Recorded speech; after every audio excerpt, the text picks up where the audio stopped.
kama wewe, hakuna aliye kama wewe Bwana. Unastahili ewe Bwana, ewe Bwana wa mabwana, wewe ni Mungu juu ya miungu yote. You are the King of Kings, and you are the Lord of Lords, and you are the Almighty God. Wewe peke yako, wewe peke yako kuabudiwa. Alone at Him, worship Jesus. Alone at Him, take the glory. Hallelujah. Wastahili Bwana, wastahili, wastahili Bwana, shima na utukufu na adhama na mamlaka na nguvu. Wastahili, wastahili, wastahili Bwana, wastahili Bwana, yale na tabu. Heshima na utukufu.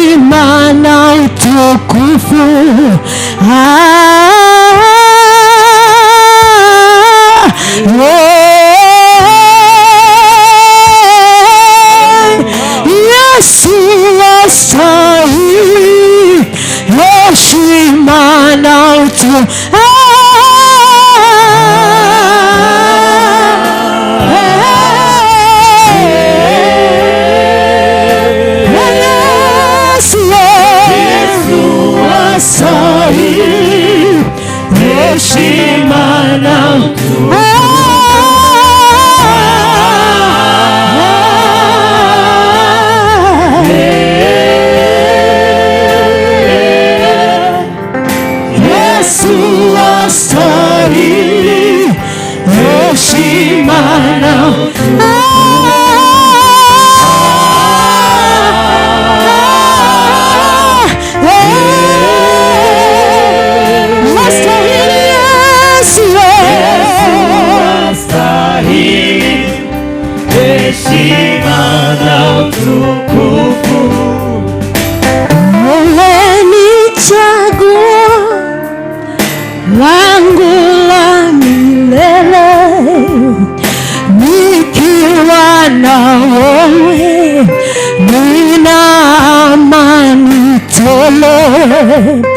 Yesu ulinichagua kwanza kabla sija kuchagua. Wewe umenipenda kabla sija kupenda. Umeniketisha pamoja na wewe, mimi nikuwakilishe duniani, nawe uniwakilishe.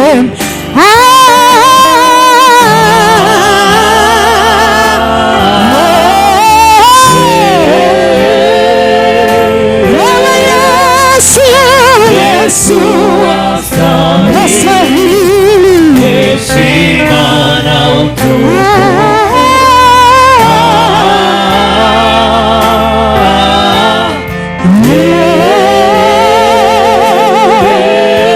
Astahili Yesu astahili heshima na utukufu.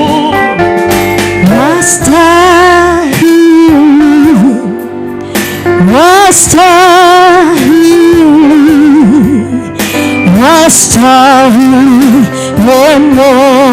Mwokozi, wastahili Mwokozi, wastahili, wastahili Bwana Yesu, wastahili, wastahili Mwokozi.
We sing hallelujah, hallelujah,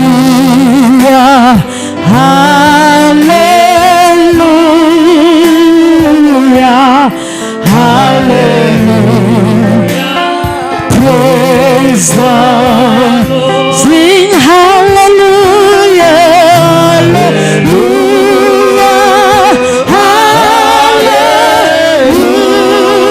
hallelujah, hallelujah, hallelujah. Praise the Lord. We sing hallelujah, hallelujah.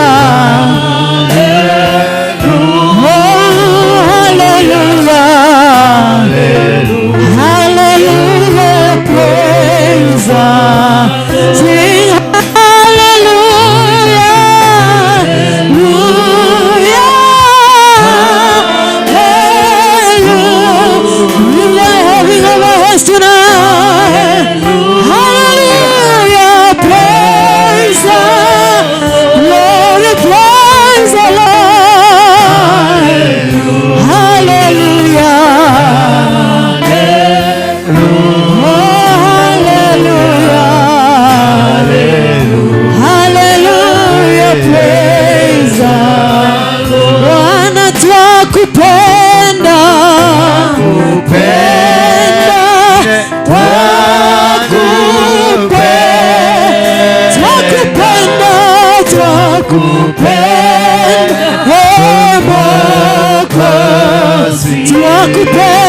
Mwokozi, twakupenda, twakupenda Bwana, twakupenda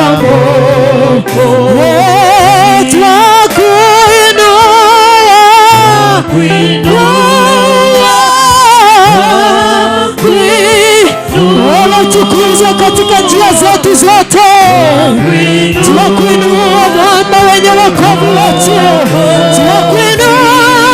tunakuinua Bwana, tunakuinua, wewe ndiwe ngao yetu, tunakuinua.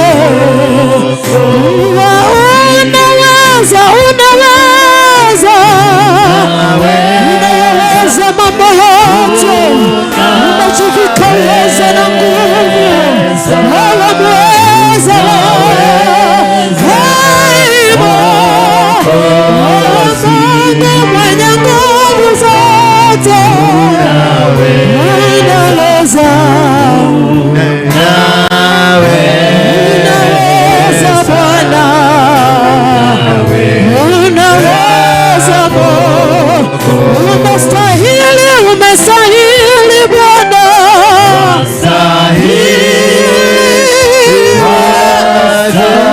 unastahili shima na utukufu wote, unastahili Bwana, unastahili Bwana Yesu, unastahili wewe, unastahili wewe Bwana, unastahili Bwana, mtakatifu mtakatifu mtakatifu mtakatifu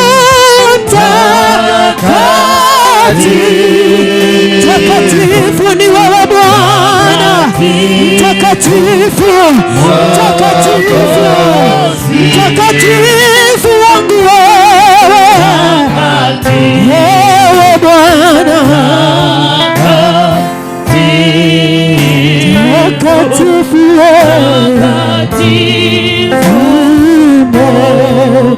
Mwokozi. Hallelujah, hallelujah, hallelujah, hallelujah, hallelujah, Mwokozi. Taimba hallelujah, hallelujah.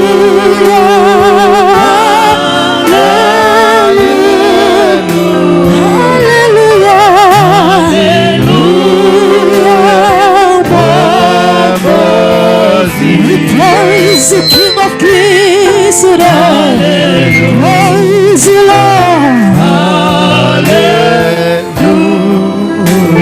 hallelujah, hallelujah, hallelujah, we praise the Lord, hallelujah, hallelujah, we praise the Lord.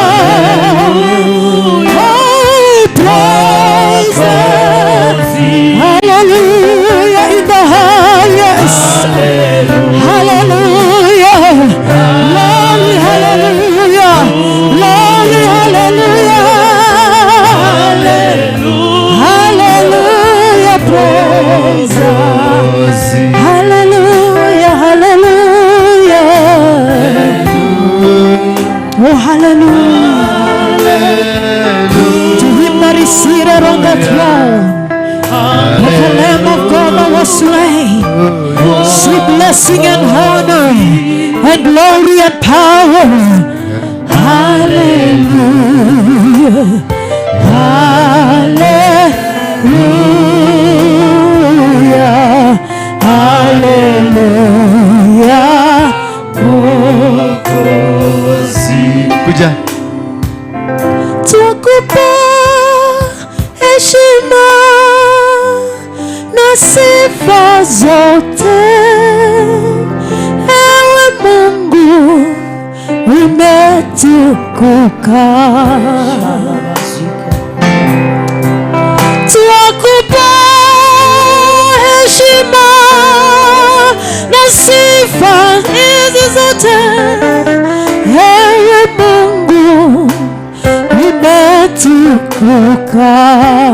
Tunakupa sifa, tunakupa heshima na sifa zote, ewe Mungu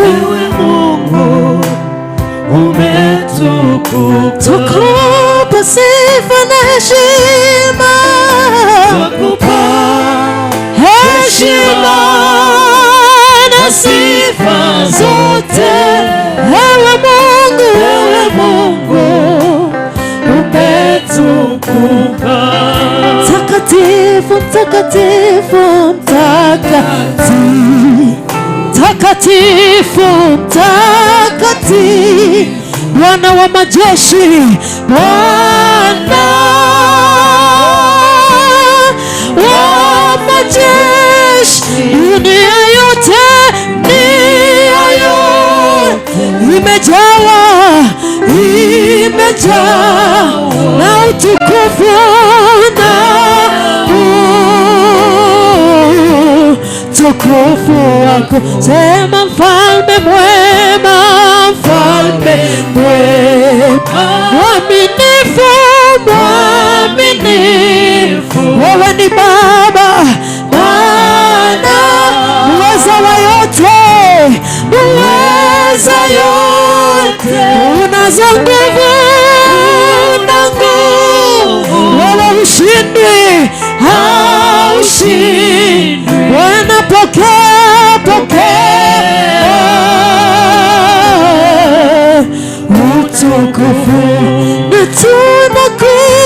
kukupa heshima na sifa zote. Ewe Mungu umetukuka, tunakupa hii heshima na sifa, heshima na sifa zote. Ewe Mungu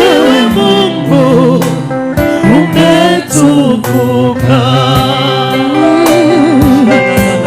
umetukuka, twakuheshimu, hakuna mwingine kama wewe.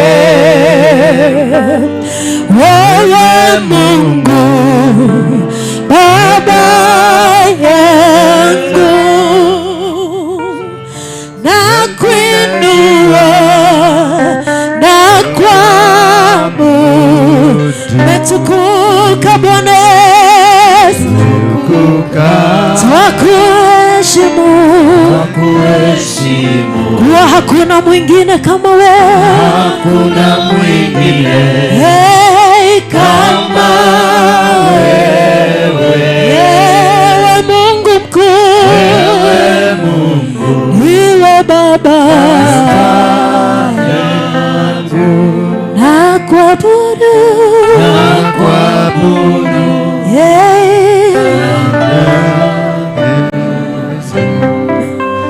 Mungu muumba wa mbingu na muumba wa dunia, tunakushukuru na tunakuabudu asubuhi hii ambayo umetupatia tena kwa ajili ya huduma. Tubariki na ukatuongoze, ukambariki mama aliyekuja hapa, baba aliyekuja hapa, mtoto mvulana na msichana walio hapa, wote ukawabariki. Naomba msamaha wa dhambi zote tulizozitenda kwa makusudio na zile zingine tulizozitenda bila makusudio. Tuelekeze katika maelekezo yako, tufundishe katika mafundisho yako.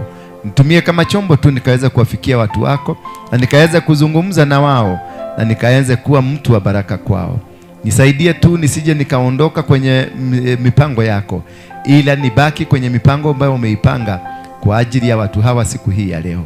Tusamehe tena na tunakuomba msamaha.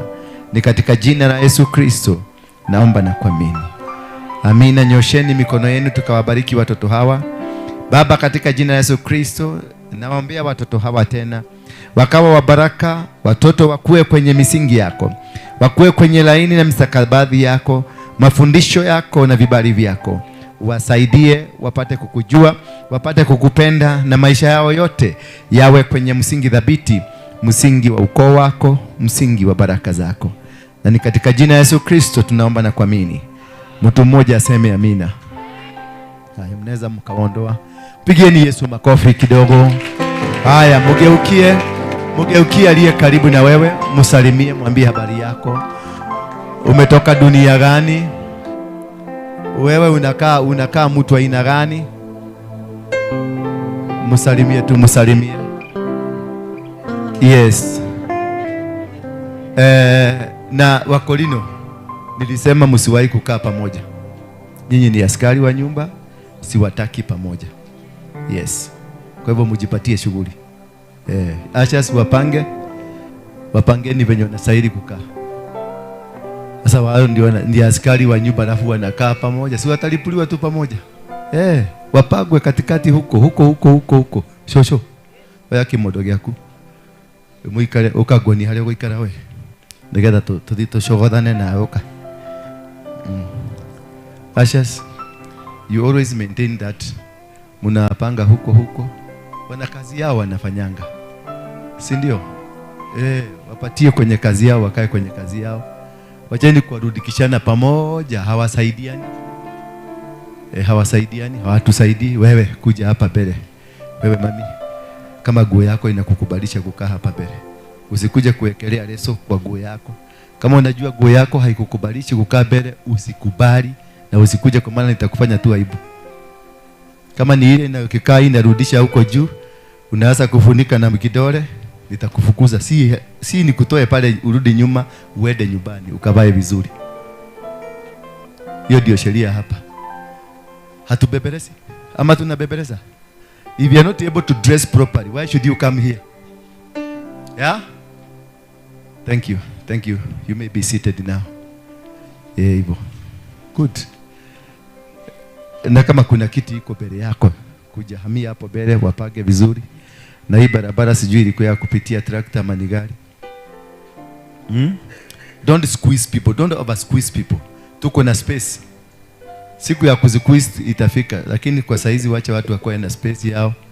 Wale walikuwa nafaa kukaa hapo wako wapi? Thank you. Ni mwaga idhania. Umesalimiana. Umesalimia mwenzako. Amekwambia anaitwa nani? Amekwambia anaitwa nani? Kenya ajui. Ama ni Kiprotich. Ama ni Kibiegon. Bwana Yesu asifiwe sana. Kumbe huko hapa ulisalimiana? Uliwaambia wewe ni nani? Nipatie mic hapo. Mic mzuri hapa ikuje haraka kabisa. Uliwaambia wewe ni nani? Ngoja kidogo. Uliwaambia wewe ni nani? Mnafikiria huyu ni nani? Fikiria meshiria magoma hii. Mnafikiria huyu ni nani? Mukami. Ni nani kwangu?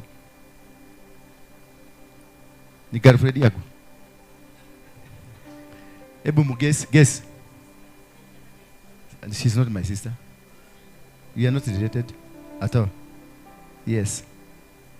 Mutigekere tumeshire twagoma tonini. Mukami, dokemereo yeo na umete ko. Mwathani agocwo. Karibia hapa tu. Praise the Lord. Jitago Margaret Mukami. Anaitwa Margaret Mukami. Ndegwa. Gwito ni Roiro. Kwetu ni Roiro. But nini ndogamirire kanitha wa Dubai. Mimi ndio nasimamia kanisa ya Dubai.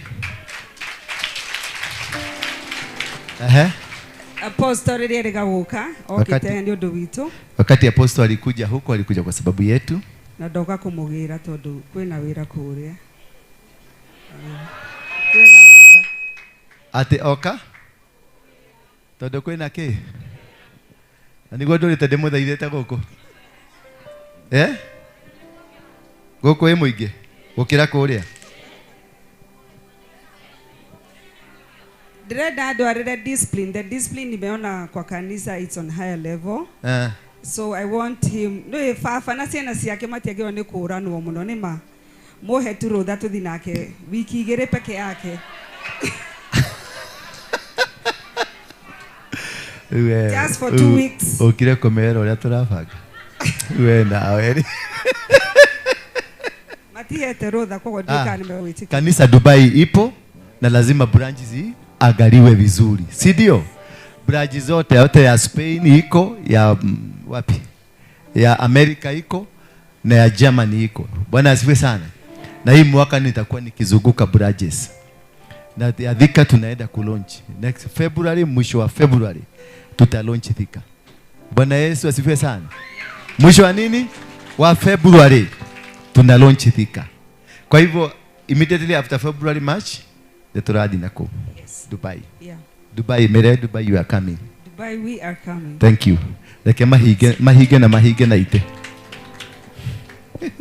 Simi nawaambia maneno itageuka tu hivi mkikaa mkingedia tu o mungethetia guku muikarite oro guku na mutira understand ni kigirathi na mbere. That is why we are raising team worship ministers, because I want to split wengine ni wapeleke Dubai. Kai hau ni mwoga amen na ihenya. Wengine ni wapeleke German, wengine ni wapeleke, because lazima tupeleke the spirit ya kwetu. Tunaipeleka wapi? Ndio unaona kanisa ya Catholic utakuta lazima kukue na Mroma hapo ndani. Wachana na ngozi nyeusi. Ngozi nyeusi wanajua ni ataiba ile maneno yao gurulia na tukagurulia meigwa ine hiyo atamaliza, lakini mwenye anasimamia kabisa ni Father wa Roma, because yeye ndiye amecarry the spirit ya the ministry. Bwana Yesu asifiwe sana. Si mnaona tumia derea na bado mnaendelea kunyetanyeta hapa nyef. May God make you open your eyes to see the speed that you are moving with, the speed that you will be moving with from now henceforth. It's on a higher level. Bwana Yesu, we andũ a nguo cia white ndikana mũkore mũikarĩte hamwe. Wĩra wanyu ona mũgaikarana kũrĩa thutha, ngina kũrĩa mũkarora. Kana tiguo gũthiaga? Yes, gũkũ twĩna arogi aingĩ mũno. Na ni aitũ no nginya tuikare nao. We must be with. Tukikosa mchawi kanisani ni kumaanisha hatuna vita na shetani. Tuko sawa na shetani, si ndio? Tukikosa msegenyadi kanisani ni kumaanisha tuko sawa na nani? Na shetani. Ukikosa vita, wage bara mutũrĩre-inĩ waku, uko okay, uko sawa na shetani. The devil is happy with you. That is why you are not being beaten. Kanatibu? Yes. So to deal na hawa na tukae na hawa mpaka wabadilike. Siku na huyu muganga ako wapi muganga? Muganga? Eko. Muganga, habari yako? Tena ulikibisa pesa pale. Hebu zimefanya nini? Nasema leo tena ulikimbisha pesa. Yaani sio kukimbiza, nimeweka kitaratibu. Kitaratibu. Nani alikupatia ruhusa kupanda pale? Nimetoa. Haya si madhabahu ya nani? Haya si madhabahu ya waganga. Hapa ni kwa Mungu na kuna utaratibu wake. Kabisa. Sasa usirudi kuweka pesa pale bila ruhusa. Umeelewa? Okay. Weka hela yako kwenye bahasha kisha uitoe kama sadaka. Okay. Ama kuna maneno umeizungumzia? Yaani kuzungumzia. Walisema wangwana walikuwa wamekwambiaje? Ukiweka unaweka kitaratibu, unaweka kiheshima tu. Kulingana wangwana walisema uweke kitaratibu, weke kwenye pembeni ama wapi? Niweke kwa madhabahu. Walikwambia uweke kwenye madhabahu. Kazi yake ilikuwa nini ukiweka kwenye madhabahu? Sasa kazi yake mimi kulingana vile nimekuja kitaratibu. Kulingana na wangwana. Hakuna mambo cha wangwana. Kama maombi, nikishamaliza maombi. Lakini kulingana na taratibu za wangwana, ni vipi sadaka ya wangwana inafaa kuwekelewa kwenye madhabahu? Sasa sababu ya kuwekelea madhabahu, jibu swali langu. Kulingana na wangwana ama kulingana na taratibu za wangwana kule kwingine, sadaka inafaa kuwekelewa aje? Ya kule kwa wangwana. Wangwana? Kitu cha wangwana ukitoa kitu hawangwana, hakuna mambo cha wangwana. Kitaratibu kile ukipata kile kiwanga ambacho umepata, hata bahasha na ziko sawa kabisa. Asante basi. Mpigeni makofi. Huyu jamaa alitumwa kwetu akiwa mganga lakini tumemkamata. Sasa kubadilisha ahame huko ndio imekuwa kibarua. Kwa sababu tunamwachanga Sunday kama sasa hizi tutaacha kama amebadilika. Lakini Sunday atarudi akiwa Mungu ana nusu, Mkristo nusu. Ukimwangalia venye amefundishwa kuweka kwa taratibu. Na ndio natakanga mtukae na watu kama hawa. Ndio uone sadaka yake venye anaiwekelea kwenye madhabahu. Ana time wakati kila mtu ako off guard na anakimbia na hawekelei hapa. Lazima akuje aiwekelee wapi? Hapa. Na haweki kwenye bahasha. Na ni noti ya 500 kama ako nayo, ama tuanze anaanzanga na noti 1000 kama ako nayo, noti ya 500, noti ya 200, noti ya 100, noti ya 50, shilingi 20, shilingi 10 na shilingi 5, zote kwa utaratibu huo. Nimeongea ukweli ama uongo? Ukweli kabisa. Basi. Ni ukweli. Kulingana na wangwana walivyomtuma. Kwa sababu wako na agenda. Hawekelei kwa sababu finya kuna kidude cha kuzuia hizo kule. Najua sasa nimenunua vitu mpya na hawa watu wamekaa tu wazee. Wamekataa kubadilika na upya. They are not digital. Hivi vitu hiyo sauti ifai kutoa hapa, maana mashini yenyewe iko na kitu ya kutoa hiyo sauti mbaya mbaya. Lakini bado ni wazee. Si tubadilishe. Kitu ikigia digital hata kama wewe ni mzee kuwa digital. Bwana, unajua tuliambiwa na mwalimu wetu, unaweza kutoa mtu madhare, lakini umpeleke ruda na umjengee nyumba mzuri ruda, lakini kutoa umadhare ndani yake ndio issue. Shida si kupeleka mtu ruda, shida ni kutoa umadhare ndani yake, kwa sababu utamkuta wapi? Ruda ametengeneza kule nje likole yago agetharukia nduma haria kona ine ya nyumba na tumenyore na nduma siko hona munyore wega siko hoega mundu ucio no mumene ni wote luramudhami, haujamuhamisha akili. Kwa hivyo kwanza, kabla tuhame akili kwanza, hamisha akili ndio akili iende. Kwa maana huyu jamaa amehama, amekuja kanisani, lakini bado yuko kwa wangwana. Kwa sababu ile taratibu zote, sadaka zake anazitoa kwa taratibu za wangwana. Lakini jamaa mzuri sana, nampenda. Mpaka kutoka City Stadium tuko na yeye mpaka hapa, hajatuacha. Lakini akitumwa kule, alikuwa ametumwa kuja afunge wapi? Afunge City Stadium. Sisi tukamkamata. Sasa kibarua imekuwa kubadilisha huyu jamaa. Kwa nini? Mimi nikihubiri, si nimeenda kule, niko na watu wanafaa kuwa wachungaji ambao wanafaa kushughulikia mtu kama huyu, kumulea on my behalf. Unfortunately, kanisa hii tunakuaga na watu wa vita. Hata tumeongea na barosi wa Russia na barosi wa Ukraine, wakihitaji watu wa vita wakuje tumbatie watu kadhaa. Sasa mkue tayari, tutasabasa watu huko Ukraine na Russia. Mudi mukarukeroe bara. Kama ama ni namna gani? Hiyo sio umekataa. Kanatiku Alice. Tuende Ukraine. Kwa sababu huko ndio kunahitajika watu wako hapa. Bwana Yesu asifiwe sana. Hallelujah. I'm good. And you? You're good. Youth, msimame kwa miguu yenu miwili. Youth, kama wewe ni youth, stand up.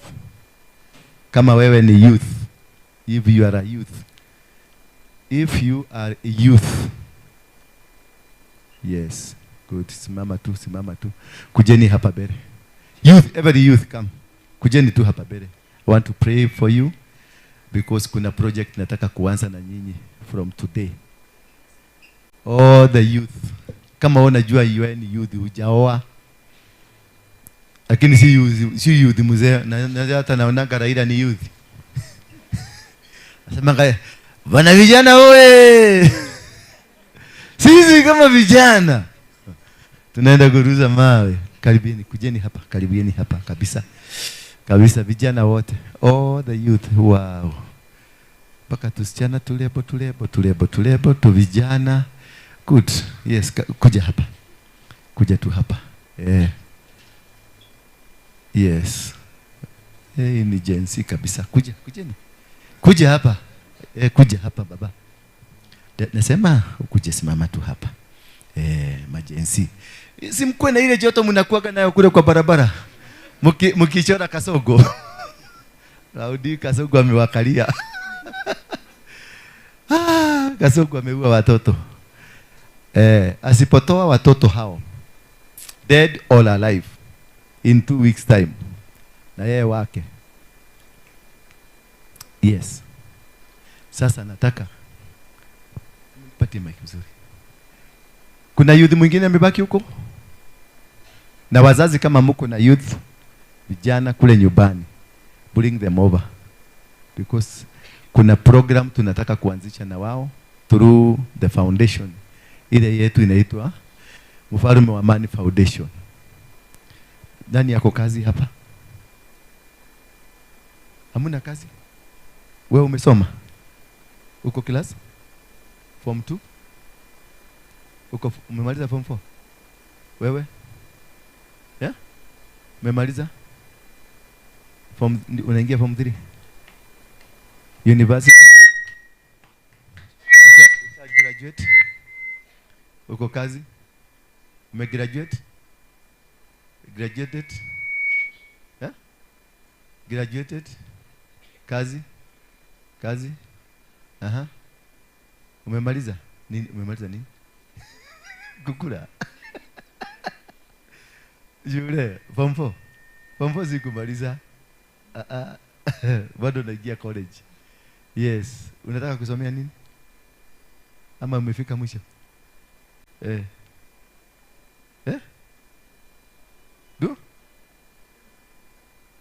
Ndio hakuna. Nimekuuliza unataka kusomea nini? Nursing. Na wewe baba? Umegraduate? Umesomea nini? Computer? Naingia form 3? Yaani wewe hujamaliza? Business. Umesomea? Ama unafanya business? Okay. Umemaliza nini? Form 4. Hiyo si kumaliza, ndio kuanza. kuingia university. Utaki kuingia university? Okay. Na wewe? Unatafuta kazi? Kazi gani?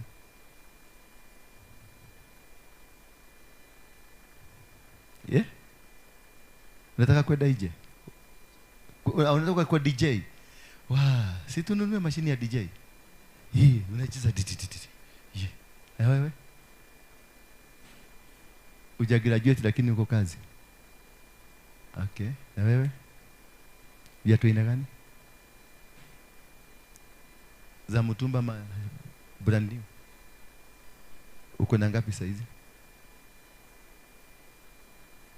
Cup 20. Ziko wapi? Home ni wapi? Kenao. Una capital ya operation capital ya ngapi? Hiyo ndio operation capital. Hizo viatu zote ukihesabu zote zinakuja 3,000. Zote 20. Moja ni pesa ngapi?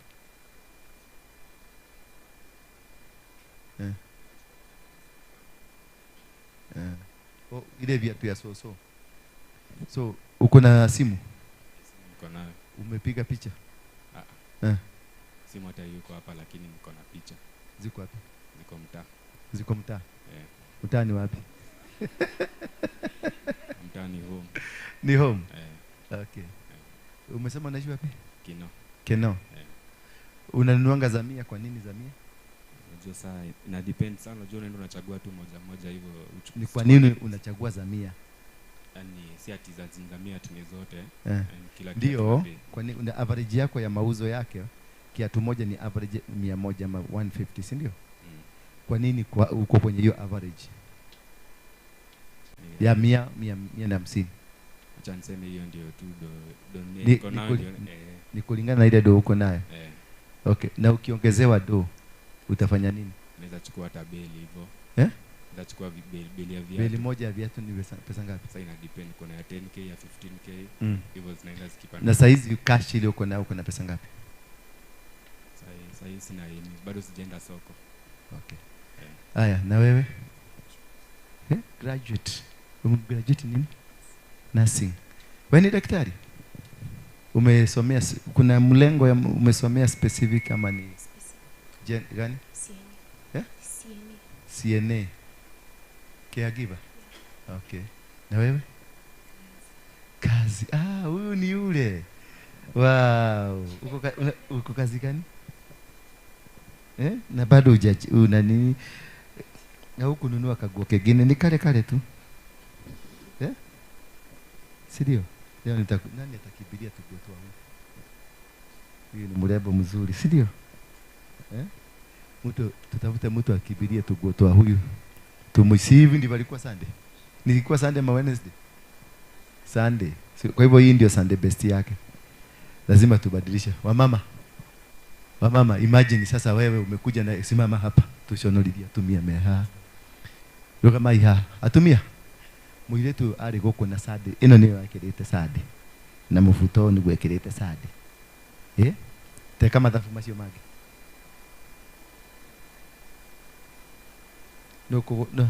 No kugura gako. Tuko twashena tsaya ni ciagirera hivi. 200, 300, 500. Simama mwenye ataweza kununua saa hii. Msimame mwenye ana uwezo wa kununua nguo saa hii. Kale agieki adari. Si wa mama, nimesema wa mama tu. Kuko kale agieki adari. Kumutiki hota kugura nguo. Shame on you. Nguo ya magana meri. Atumia. Na mutire thoni. Nguo ya magana meri. This is your daughter. 200 only. Hauni watu kinyaniti na thina. Hizo ni nguo gapi? 1, 2, 3, 4, 5, 6, 7, 8, 9, 10, 11, 12, 13. Hizo ni nguo 13. Atachukua leo. Nguo moja ya mama hizi za magana mere. Okay. Uone shilingi shigana. Shilingi lete. Wewe Dubai. Simama, chukua hii pesa yote. Alafu mtafute mtu muende na msichana. Mwende na mshanyinyi ni watu wa kuaminiwa. Mtu mwende na huyu msichana ununue hizo nguo zote, lakini unaweza nunua hata kama ni 5 mzuri na kiatu na tule twingine twa huko ndani na sidiria. Unaona amefugiria sidiria huko juu. Mununue ile mzuri ile iko na chuma hapa. Usiniulize nilionea wapi. Ndiye akue mzuri, akue mrembo. Tulikuwa tumemaliza? Yes. Na wewe? From 3? Chef. Yes. You are a chef. Yeah. Umesomea shule gani? Si college renowned, lakini iko mtaani. Inaitwa na nimekuuliza. Peniel. Peniel. Yeah. Unajua kupika mandazi? Na chapati? Ile ya konoro? Okay. Na wewe? Uko form 4. Na wewe? Second year. Form 4. Thank you. Wewe chef. Nitakupatia kazi leo. Utatupikia chai. Hao wengine baada ya service tukae kwa ile kona, mkuje tuongee, tupangane, tujue what can we do from the church. Si ndio? Tuko na vitu ambazo tunaweza kufanya. Kuna cleaning, tunaweza kufanya cleaning. Tunaweza kufanya kilimo, tunaweza kuweka biashara. We can form a company. We can do anything. That is what I want from you. So I need every good brain from you. After the service, tukutane wapi? Pale kado. Okay? Simuwapigie makofi, tuombe kwanza. Baba, katika jina la Yesu Kristo, ninakuinulia watoto hawa kama viongozi wa sasa na wa kesho, kama wahubiri, kama maminister, kama even the presidents, watu watakaoiongoza huduma hii na nyingine nyingi katika dunia hii, watu watakaoiongoza the revival ulioianzisha kwetu, watu watakaochukua ushukani na uwapeleke katika maeneo, watu watakaosafiri katika ulimwengu wote na wahakikishe neno lako limekubalika. Baba, nakuomba tu, maana kizazi hiki kimevamiwa na vitu vingi, mafundisho maovu, matendo maovu, wamejikuta kwenye hali ambayo ni mbaya isiyostahili. Ninawafunika tu kwa damu ya Yesu Kristo. Ninawatenganisha na laana za wazazi, laana za kimaeneo, laana za bloodline, laana za family tree ambazo zimewatatisha. Maroho yote ya Illuminati, Freemason, waganga, uchawi ambao pia imekuwa msingi ambao umewatatisha, ninausambaratisha. Ninawashikanisha katika kongamano lako. Ukawabariki, ukawasaidie, ukawaneemeshe katika kila njia zao. In Jesus name we pray. Amen. DJ ni nani? Ni wewe. Tutanunua mashini kwa sababu yako. You will be a DJ here. Sawa? Nendeni mkae chini, alafu after that tukutane pale ndio tupange mikakati. We must have a working youth team katika kanisa hii. Tutakuwa tukienda tunatembea huko kwa milima Gongu, tunaenda mpaka Mombasa, tunaenda Kisumu, tunafanya maneno mingi, si ndio?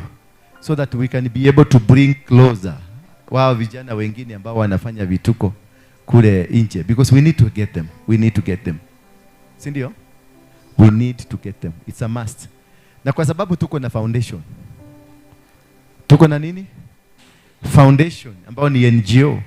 Tuitumie hiyo kusaidia vijana. Kwa sababu tukiwaambia wakuja kanisani wamepotoswa sana. Hawapendi mambo ya kanisa. Kwa hivyo tutawaenda kwenye NGO, then we do programs with them. We help them. We guide them. Na wale mtu wamesomea mambo ya psychology. Psychology what? Counseling and psychology. Kuna mtu amesomea counseling and psychology? Wako wapi? Inua mkono wako juu kama umesomea counseling and psychology. Yes, mama juu. You can do counseling. Ukiniangalia mzuri, kichwa yako ni mzuri. Sawa. Kwa sababu wanajuaga kuangalia. Pesa, mlichukua pesa? Leta. Na waikara hadi nasio. Na nilalo kakuthie Dubai. Yaani mke hokera besha mudurathi Dubai. Eda na huyo msichana. Umununue tugu akuje kama amedress vizuri. Enda na yeye. Okay, nyoroke tatakanyi. One? Nono wehubaga. Wehubia go. Tuone kani usijeti.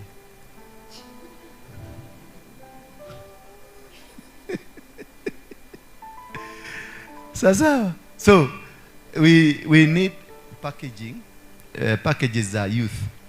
How we can speak to them, we can help them, can change them, because they need to be talked to, kuzungumziwa na kuelekezwa, because they are delicate. Vijana wengi wamepotea. Si uliona watoto wangu mimi personally wakiingia hapa wakati walishuka kutoka Amerika walikuwa na nini? Vipuli kwa kiu. Niliona nikasikia roho imeanguka hapa, iliangukia hapa. Nisikia tu hapa kwa tubu tundulio. Nikajua hiyo ni roho imeanguka. Na hakuna kitu utafanya. Sasa you need to call him, umugene, umwambie hii kitu si mzuri kwa wanaume. Kwa sababu kule Amerika kila mtu anavaa. Kila mtu. Baba, mama, kila mtu. Sasa kule culture huko wako tiki. Lakini sasa culture hapa kweli mimi pastor. Nione mtoto wangu amefanya nini? Alafu anatembea.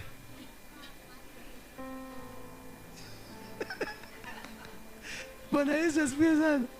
So, roho ilianguka lakini nikaiambia irudi. Nikajitibu.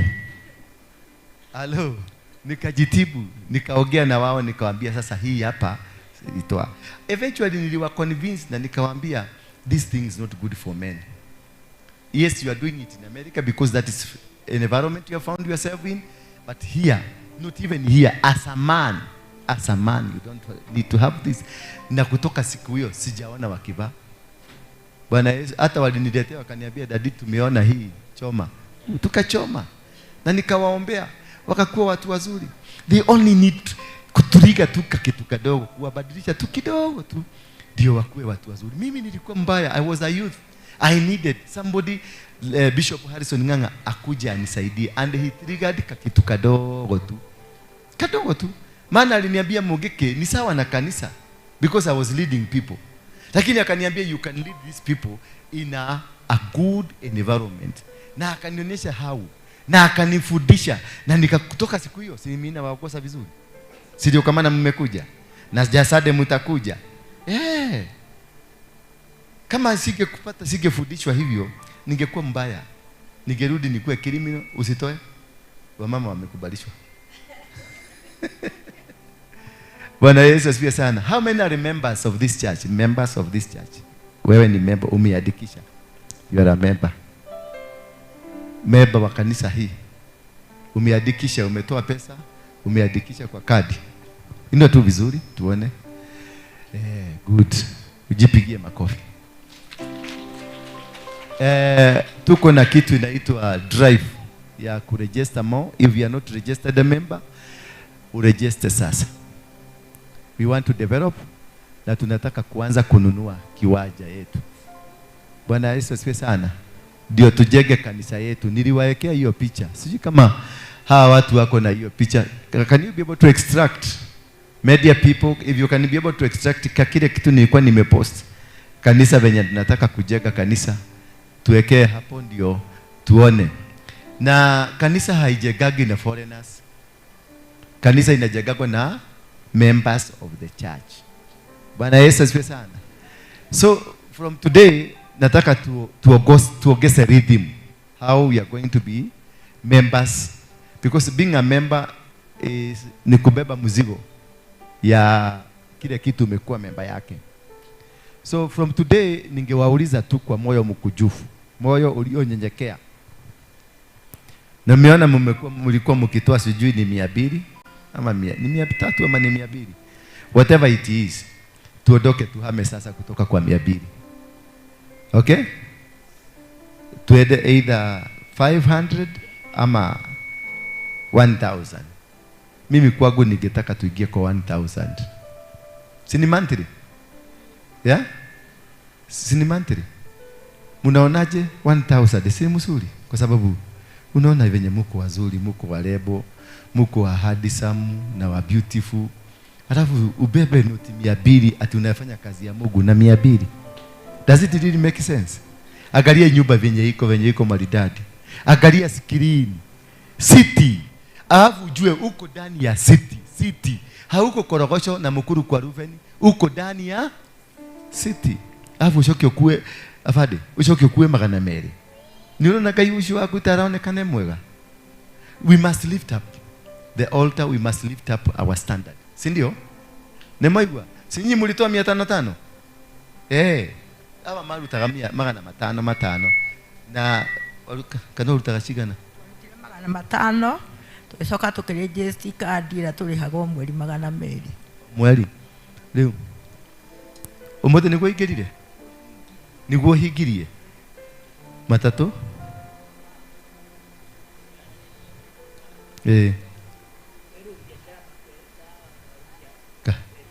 kadi iriko ya kanitha ameba haya we meba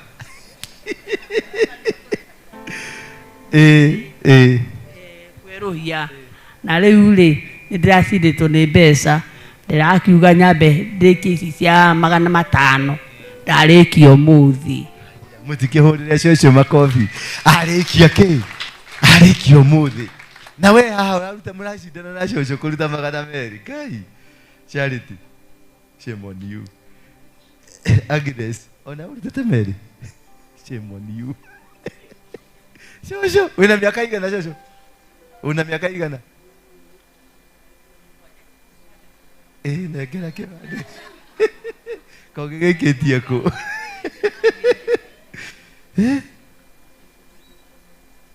Gutira hota niko kuhoera ni ukohona.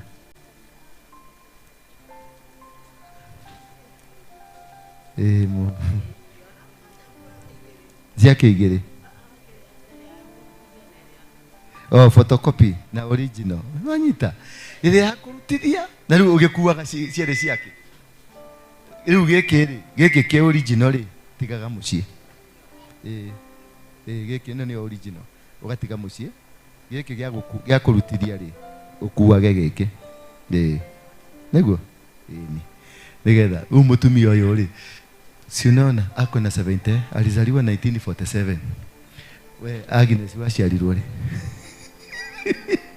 mutuke ati murashida na raini na mutumia uriku shame on you shame on you we Roda Dewa wewe ulizaliwa juzi na unashidana na ule mama na 200 Judy mnashidana na ule mama na 200 that is the class you are. Ni vizuri kweli kanisa kama hii. We need to upgrade our standard. How many agree with me we need to upgrade? To change standard yetu. Tukue watu wa class. Mungu ametuinua, yeah? Ena 81 years. 81 years. Na Jerry ha marang'ang'ana nake mabangĩtwo iratathi-inĩ rĩmwe Jerry arutĩte 200 no le wa 81 years arutĩte 200. Tauga shame on me. Yes. Tuega. Tutingiaka kanitha. Tutingiota gũteithia youth tacio. Hatuwezi kusaidia youth kama hawa kama sisi tumekuja kanisa hii. Kanisa ni majukumu. Kanisa sio kuja kupokea muujiza. Kanisa ni majukumu. Na hii majukumu yote lazima tubebe. Angalia ndio ile. This is what I want to tunajenga kama kanisa. Hii ni roof. Nimeona? Mnaona mamuoni? Hii ni kucholewa, nimecholewa ni mtu ako Spain, nilitafuta mtu ako na maarifa atucholee vizuri. Kitu maridadi. Si mnaona hapo juu? Sasa hiyo ndio tunajenga. Na itajengwa na 200 kweli?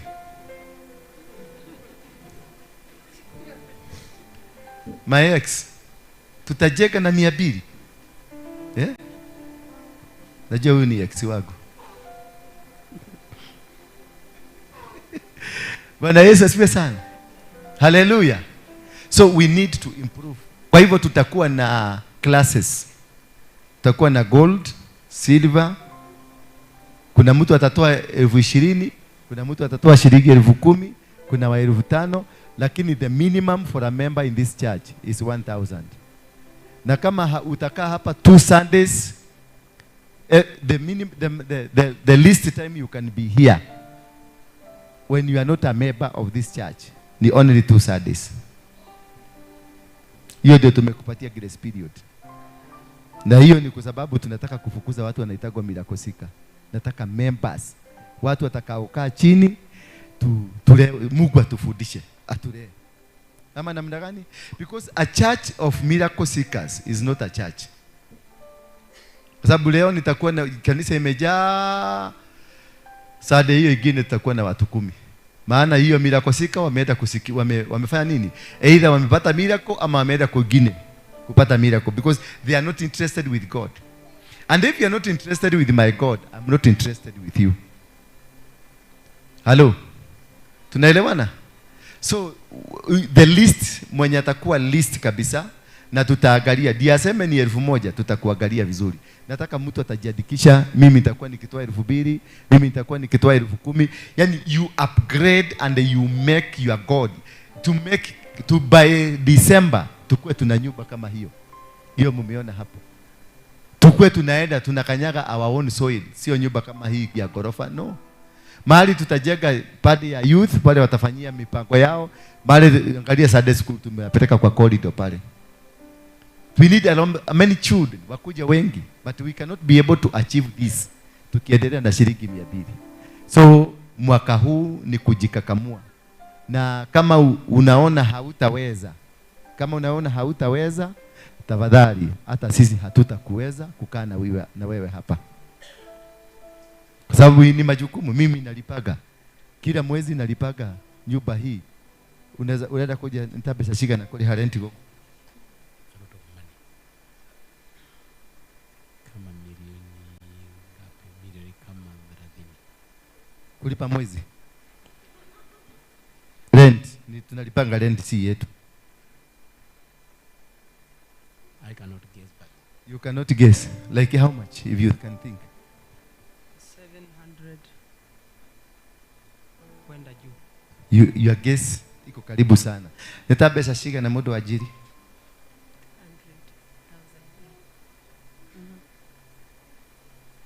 Could be like between 800 to 900,000. 300 per month. Ni kama pesa gapi per month? Over 300. Ni kama gapi per month? Around 120,000. Yeah? Ni kama pesa ngapi? 400. Per month. Ni kama pesa ngapi? 700. Wow. Umejaribu tu. Ujipigieni makofi. We pay 700 per month. Minus nini? Bills, sitima, ile wazee tunawapatianga chakula. So we normally spend per month 2.5 million. Hebu niambie, hiyo 200 yako iweke hapo ndani kwa 2.5. Itajulikana kweli? Sisi kuiba tutaiba ile ibo na ijulikane wewe. Bwana Yesu asifiwe sana. So we must lift up our standard. Lazima tufike kiwango kingine, tuondoke kwenye kiwango cha chini, so that we can be counted. Hiyo 700 is not big money. Hiyo ni pesa tudogo kwa mfuko yangu, tudogo sana. Because I work. Mimi I work, I have company, I have group of companies. So natoanga 10% ya salary yangu. Na mtu miora dola nada. Ati unieka idafu 10% of 700. Niaje kila idafu. Na niarekia. Niweka idafu. Naona nibe shikana. 770 700 dire. Nisio 10% ya pesa iria nyingireti. 7 million. Mshahara wako ndio hapo. Nikabunishi yako. Hello. So usionionage unaonanga lazy person. I'm not lazy. I work tirelessly. I work day and night. I invest. I'm an entrepreneur. And that is what nataka kupractice na hawa vijana. Nione kama watameza hiyo bego yako. Kwa sababu nyinyi mmekataa. Nimewajaribu yote mmekataa. So sinichukue hawa vijana. Nione kama watameza hiyo dosi yangu. Uone kama tuone kama watatajirika. Sasa wewe baba, shida ni nini? Mbona hii mic yangu inakatakata?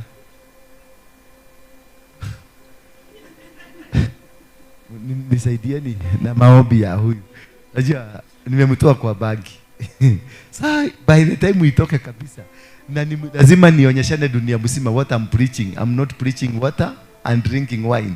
Nasema I'm here to liberate these people from there. So lazima nimtoe na nimpatie nini? Lakini ninakapitia ile matatizo napitia. Kubeba hiyo msalaba ile. Hii ni gumu. Utakaa kidogo sikie speaker zote zimezima. Na ndiye tu na ataenda tu afinye kitu hapa na afinye kitu hapa kwa sababu ibagi itamuonyesha sasa finya. But he is my son. Siwezi kumdampa. Lazima nimufundishe, nimulee mpaka nimumake a good strong gentleman. Because I was like that. Nganga Harrison alinivumilia na shida zangu zote. Akanitengeneza. Si ninakuwa sasa smart. Si mimi ni mtu poa. Alinitengeneza mpaka nikatengenezeka. That is why you are here. So even them we have to help them. They have to come and we give them opportunities. Ndio waone kweli we are loving them. And that's what we call let love lead. Bwana Yesu asifiwe sana. Tuingie kwa mada ya leo. Mada ya leo inasema nini? Yeah. Connecting my destiny to 2027. Nipatie mic ingine tafadhali.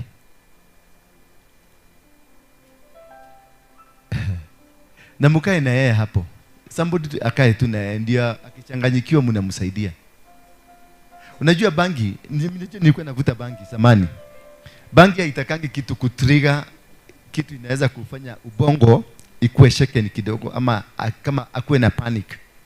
The moment ukiwa wewe ni mvutaji wa bangi, uigie panic kidogo tu, ka panic kaigie, utamess kila kitu. Because sasa ataanza kufinya vitu zingine nyingi because amepanic. Inahitaji unakaa na mtu ama psychology, mtu wa psychology, si ndio kweli? Yes. So akana David, hata kama hujavuta bagi, unavutaga hapo mtaani kwa maana kuna vijana wanavutaga. Hiyo unavuruta, wanavuruta ndio unavuruta. Sawa? Si unasikia sasa imekuwa sawa? Ni betri tu na kwa sababu anaangalia ile na hawa hawampendi huyu David na yule kwa sababu ni mtu wa bagi na wao wameokoka. Wanakaaga biguni, yeye anakaaga hapa duniani. Sasa hawampendi sana. Maana wanashida kwa mtu wa bagi amekubalishwa aoperate mashini namna gani. So wanatakaga aaguke ndio afanye nini? Ndio atolewe waeke mtu wa biguni. Ndio asubuhi wanateremka na vyombo asubuhi. Alafu jioni wanabeba vyombo zinaenda juu. Sasa wanamchekeleaga sana. Siona mpaka David afurahi yuko ndani kwa sababu sasa sababu David anakaaga biguni. Aliteremka hapa asubuhi. Lakini sisi watu tunakaaga hapa chini. Tuvumiliane, ndio. Hawa biguni tuachane na wao. Tuvumiliane wapi? Hapa. Si hata Koki ulikuwa naishi biguni. Ukabidi ushuke. Hata huyu anaitwa Shiko. Sasa Shiko wewe ni nini? Simameni juu kidogo to introduce. Najua mmesikia ugumu, maisha imekuwa gumu na itaendelea kuwa gumu. Sasa kanisa kutoka leo tutakuwa na watu wanaitwa deacons na deaconesses. Na atakuwa kivaa kakoti ama nguo mzuri, uniform. Every Sunday you come here mtakuwa in uniform. And when you have a service here in uniform. Wanaume mtavaa papo. Kakoti kama haka kazuri kapapo. Watumia mshone nguo ya papo mzuri na kuna kanisa haitawatengenezea. Mu decide muulize pattern na kila kitu. Sade hii kikuja mkuja nayo kama umevaa hiyo. Umenisikia? Na that is your routine, na hivyo ndivyo mtakaa. Na mkishindwa hivyo, si ati mrudi kwa kiti, muende kabisa. Muende, hakuna kurudi kwa kiti. Ati anga ndaigwire mwathani ni arajarĩirie aranjĩranga ndanjĩtĩte kũu ũke na marũa make atuonie kũrĩa agwĩtĩte nĩtũgũgũtwara kũ, no ti gũkũ no nginya mũikare na rungu rwa watho. Kwa hivyo mtakuwa hivyo. Hawa ndio, na David yako hapo na nani mwingine yako hapo nyuma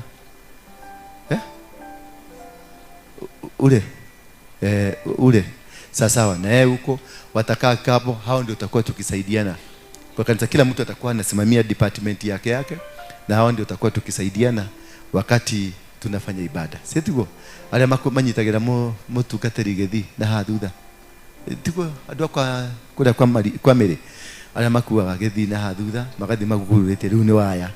Si walisoma wako na degree, si wewe ndio hujasoma. Hao wengine wako na certificate, wamesoma, wamefanya college. Mtaigizwa klasi ya deacon na deaconess, mfundishwe tena na management na kila kitu. Hiyo nitasimamia kama kanisa. Lakini guo sade, usipokuwa na guo usikanyage kanisa hii. Nyoguo karaide. Si tumeanza kupaka kanisa? Hiyo ndio nataka tupake kanisa. Nitatengeneza una kwaya, simameni kwaya. Nilikuwa nimesahau kwaya. Na mtu mwenye angetaka kujoin kwaya, simama pia. If you want to join kwaya, simama. Kwaya simameni. Nikiwe.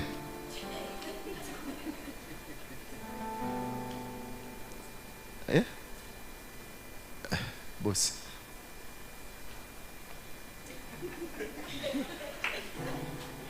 Kauko. Na usiamuke tena hapo. Kauko.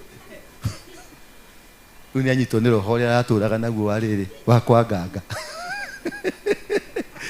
Hii ndio kwaya. Mtu mwingine angetaka kujoin kwaya ya kanisa. If you want to join a choir, yes. Mtu mwingine wanaume kutoa bass.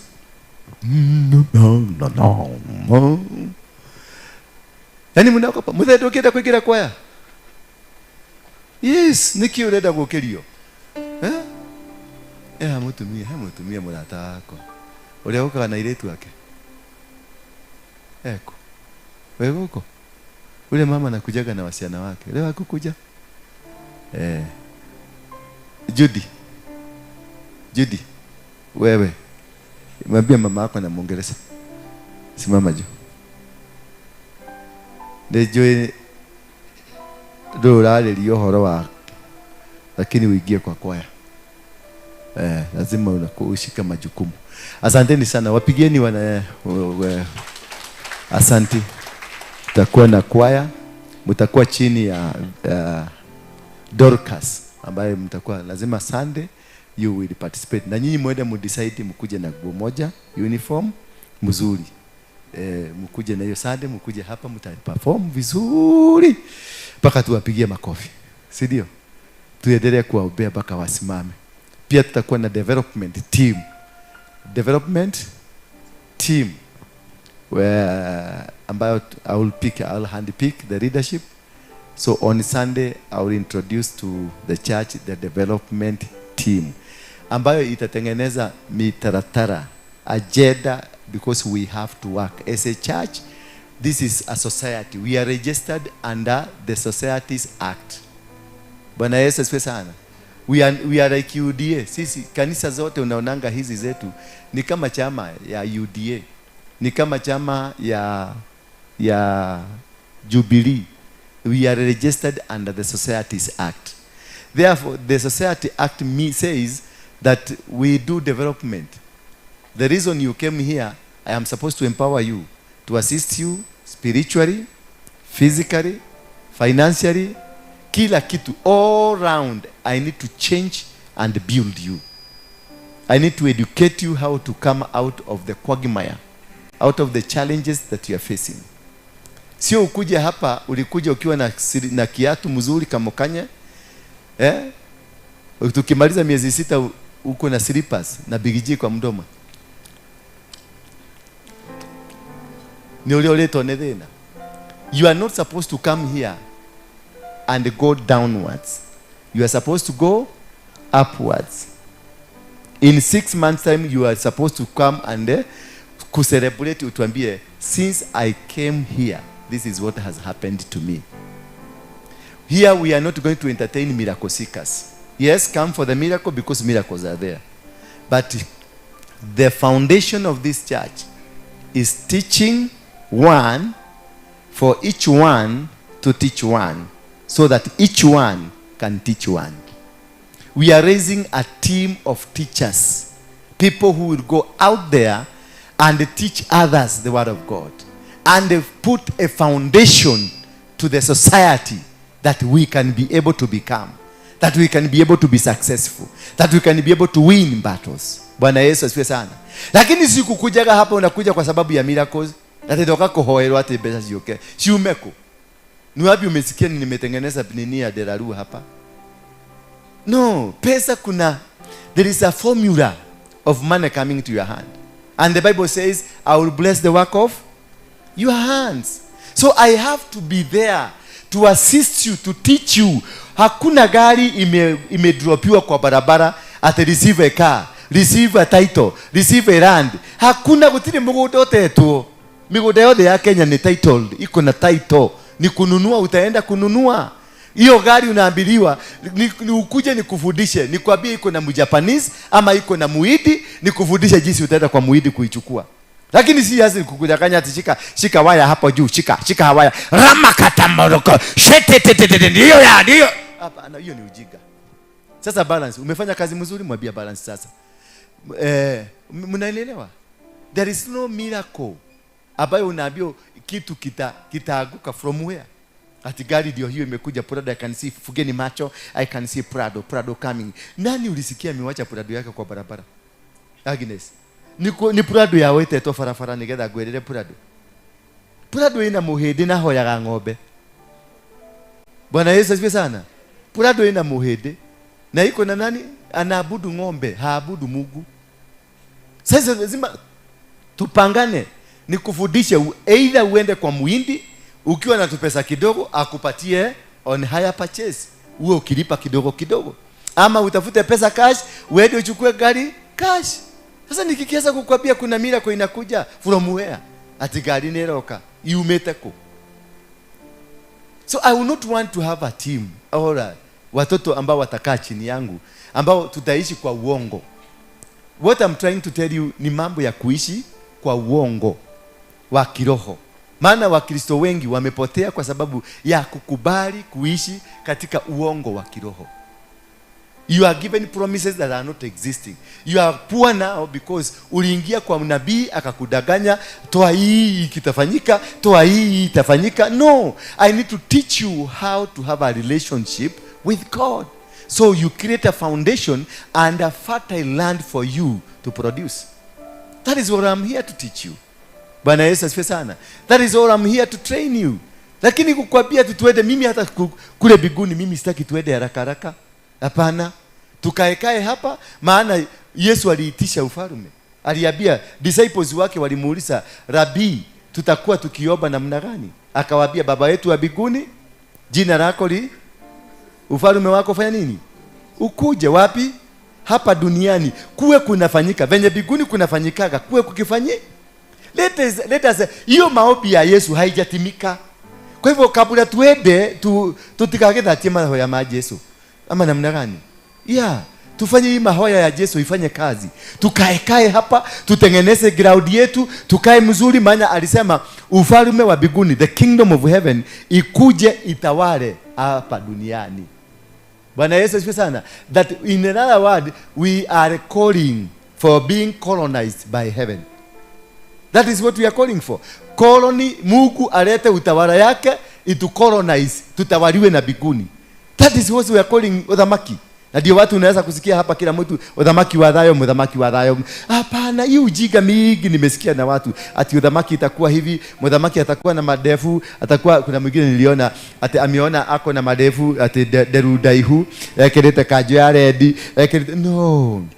The first thing that is coming, it is not the king. Is who is coming? The kingdom. Thy kingdom come. So when the kingdom comes, it will set its structures.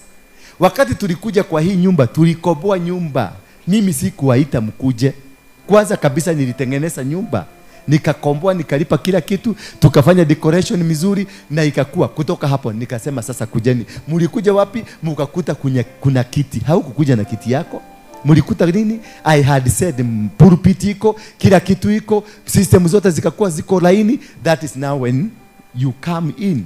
So we are talking about the kingdom that we build. The kingdom is coming fast.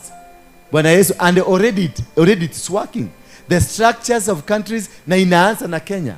Bwana Yesu asifiwe sana. Inaanza na Kenya, and the revival already it has started. Wakati mliona kina Jensi, mliona vitu zingine zikifanyika, mnaona Kasongo venye maneno inampeleka na mambo mingi. It is part of the revival. Unajua si Wakristo wanafikiria tutaenda kule kwa nani, kwa crusade. The revival imekuja.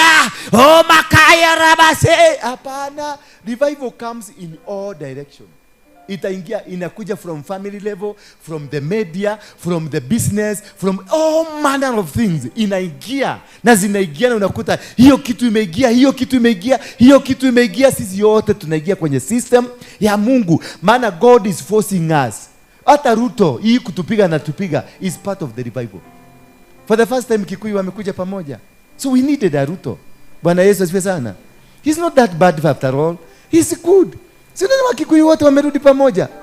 Wewe kuva na Gachagua, wamesema Gachagua, ukigusa Gachagua umegusa mlima. Si ati ni Gachagua kwa important. Gachagua alifinywa na Mungu na akatumia Kasongo afinya Gachagua, ndio na nyinyi msikie uoga. Hello. Bwana Yesu asifiwe sana. Simuliona mpaka Maina Jaga alikuwa kwenye huru kwenda kupiga Gachagua. Sasa hiyo is part of the revival.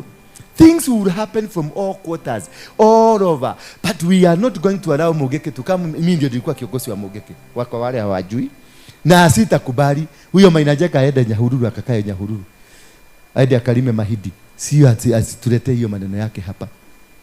Ni moja komaka. So it is about the kingdom of God coming into you. Na itaanza na akili, kubadilisha akili yako. Unawacha ujinga, unaanza kuwa mwerevu. That is when you are now operating in the kingdom of heaven. Bwana Yesu asifiwe sana. Si uko hapana, wachana na muzi mulitakanywa, atajakera kanyoba. Bi ati igoro kwa Yesu. Netugashemania ku. Hii ni tu beta gutwariria ngari njega. Just imagine umeambia mpaka Mungu jakera kanyumba kona ine ko igoro keruru-ini kia muti wa moyo hatage kwigitira na nginya guku nduri nginya nyumba ya gukombora. Just imagine nduri nginya yani hapa duniani unaambia Mungu akujengea nyumba kakaona kwa kona kamoja kwa Mungu, na hapa mpaka rent umeshindwa kulipa. How now yeah. Hata huyu Mungu si atakuuliza maswali. Wewe umekuja, nilikupatia akili ya kuishi duniani, uliishi aje? Si tutaulizwa. Waje tunasikia kuna kitabu na kuna nini? Kuna vitabu, kuna kitabu na kuna vitabu. Naona kama hii vitabu vingine imeandika story yako venye ulikuwa naishi hapa duniani. Hii moja inaandika about your holiness, wale wataenda. Lakini hii ingine, maana labda naona venye nikiangalia vizuri na macho yangu ya kidarabuni yangu, ni kama Mungu atatuitisha, atataka kutuangalia. Akiona dhambi zako ni mingi na unaenda kuchomeka, kuna kahuruma kingine ataweka. Like aidhuru wacha nione kama alitumia akili yake vizuri. Unajua unaweza kuwa na ulikuwa mwizi kama mimi nilikuwa mwizi, na niliiba lakini nikafanya kazi ya Mungu, si ndio? Sio hivyo? Kwa sababu kuna watu mwizi akienda kuiba, tulikuwa tunaomba Mungu. Every time we were going kuiba na bunduki, na tunaombea bunduki. Ati ukipatana na adui umupige akufe asiniguze. Tulikuwa tunaomba. Tunaambia Mungu nikifika huko wachikwe na uoga walale chini wote. Kama kuna mama mwingine tulilalisa, niliomba. Usiku hiyo niliamka saa 9. Nikaomba. Nikasema nikifika huko Mungu, hii bunduki yangu isitoke risasi, lakini wakiiona walale chini. Na in fact hivyo ndivyo kulifanyika. Nilipoingia tu hivi, mama huyu alinianza kuniambia alikuwa ananiita maisani. Sasa mimi nilikuwa na shida, ananiita maisani namna gani? Sasa mimi nikaikia. Nilipoingia tu nikasema laleni chini. Wote wakalala chini. Venye niliomba ndivyo kulifanyika. Sasa nikienda biguni niambie Mungu nilifanya venye uliniambia, nitakosa kuingia biguni kweli? Tuagi tu kama watu wameanguka. Tuombe tugoe. Tuagi tu kama watu wameanguka. Mimi niliomba Mungu na akanisikia. Si ndio? Na niliingia nikalalisha watu na nikamwambia nikute pesa ya mzuri na tulikuta 40 million tukabeba. Hello? Na yani whatever I prayed ilifanyika. Sio Mungu ataona nilitumia akili. Lakini anaona tabia zangu zilikuwa baya na mehia maige, lakini bado ratili ya pande hii ya akili anaona nilitumia nini?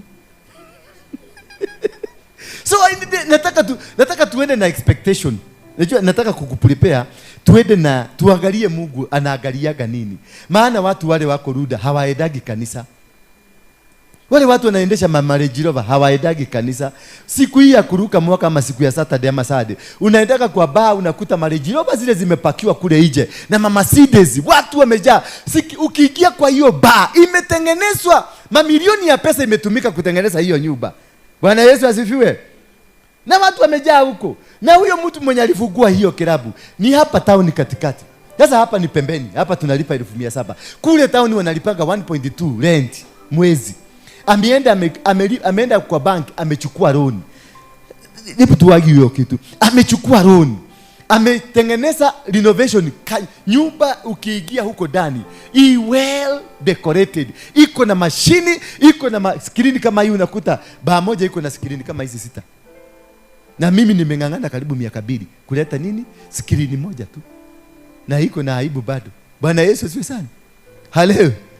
Sasa kule unakuta screen pale, unaona wale wana watch Manchester, wale wana watch Arsenal, wana watch nini? Alafu muziki ile iko huko, speaker hizi haziwezi kuona ile muziki iko huko. Unasikia kitu kinalia. Na DJ pale, DJ MC Jackson. Alafu tusichana tumevalishwa nini? Kamekako mzuri, alafu kamepakwa rangi, kamekuwa ka red kabisa, na nywele ingine amewekwa ingine stylist. Hii toka dunia gani? Mnatoaga wapi hiyo? Inaenda hivi, inapanda hivi. Na ingine inafanya nini? Na inaenda hivi. Sasa ukimuona, na mdomo yake lazima akiongea anaongeaga hivi, anaongeaga hivi.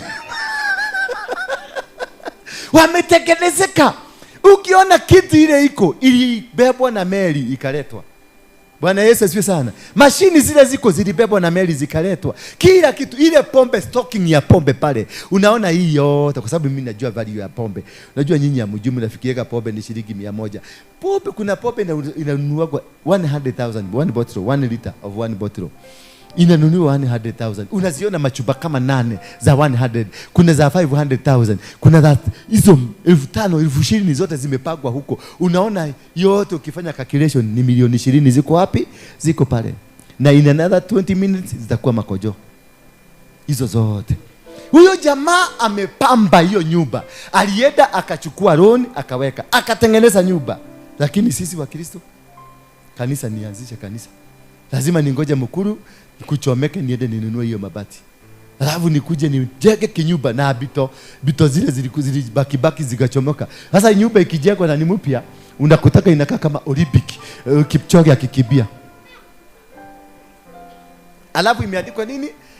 Maximum manifestation of the Holy Spirit and the power of Jesus Christ. Sasa uniambie huyo mtu wa baa na akili yake yote, na huyu wa maximum manifestation of Jesus Christ, nani anaweza kwenda mbinguni rahisi? Tuagi tu kama watu wameanguka. Sasa tumeanguka alafu tutarudi tuokoke, si ndio? Tuagi tu kama watu wameanguka. Wewe Mkristo na mudosho wa bahari, huyu ameenda amechukua loan ya 50 million amewekelea, na mke wake ni wa PDA, watoto wake wote ni wa kanisa, hakuna member wa family anakunywaga, lakini alikuwa na faith, akaenda akachukua 60 million, akapamba kanyumba, akatengeneza kila kitu, kisha akatagasa kujeni mkunywe. That very day barabara yote ilifungwa na magari, watu wakiingia huko. Where is that faith with the Christians? Hiyo faith iko wapi? Ati mimi niende hapa Equity nichukue 20 milioni nikuje nitengeneze kanisa, ninunue niweke mkeka peke yake ya 5 milioni, mkeka peke yake. Where is that faith? Itabidi sasa tukae hapa tuanze kuchaga kiti hii. Ati tunachaga ni ngiri 3 kana ngiri 5. Nianze kuwaibiaga wimbo kila Sunday. Mnajua kanisa bado harambee kununua kiti ya pasta. Yaani unakuta kanisa mzima tunasimamisha ibada ndio tuchage kiti ya pasta. Tunasimamisha ibada ndio tununulie pasta gari ya milioni 2 ama milioni 3. Where is this faith? That is what I'm asking you. Hii faith ambayo iko na mlevi, iko na mtu wa bar, mbona tumeikosa kama watu wa biguni? Why? Mami, ate doge shuria kapuro tikaraga kuwa kirega inyoba. Where is this God? What type of a God are you worshiping? That you cannot sacrifice what he has given you for his glory. Because there's a problem. Yule ameenda amechukua title ambayo Mungu alimpatia, ameipeleka kwa bank, ameenda na huyo Mungu amemuitia watu. Maana hawa watu wote ni wa shetani. Kuna mtu shetani alitengeneza? Si walevi ni watu wa Mungu? Grace, alevi ni watu wa Goma? Yes, ni watu wa Mungu. Hebu angalia pale mnakuaga. Ni baa ngapi ziko hapo? About 45 bars in one plot ya 1 acre. Magari zile huko unakuta the top of the range cars. Gari moja unasikia ni 40 million. Zile zimepakiwa nje hapa. Enda hapa nje uangalie. Hapa kwetu hapa, nyinyi mmekuja hapa. Mugire maguru gutanya moyani. Tumuka gutha gucaria Ngai. Tama hiyo. Tumuka maguru tama. Na murauga muri Ngai. Yaani hiyo faith ilienda wapi? No, I'm not being arrogant. Please forgive me. I'm trying to ndendeka to argue. Twabire kugwa tutire mundu muhono kugoko. Nyanyita turaria tare vita mekora. Wite kiosio ri. No, wite kiosio ri we na mundu wa bari. Twagaga gukorona gwe niki ithuĩ turi andu akanitha. Iyo imani, mbona huyu ako na faith kutuliko? Amefanya stock ya 30 million stock peke yake. Amejaza. Na hana kaseni mulevi. Hana. Bibi yake si mlevi, watoto wake si walevi, ni yeye tu mlevi na marafiki zake. Anatengeneza vizuri nyumba.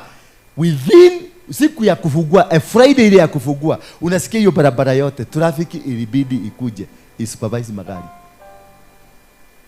Idhuere guko mokire hahari. Tawige nona kutoka hapa mpaka hapa. Ni waitishe shilingi 3,000 kutoka hapa mpaka hapa. Hata Mungu atashtuka akiwa biguni. Kwa sababu kila mtu roho itagua, atasikia mgurumo ya maroho zikianguka kwa tumbo, tunguli.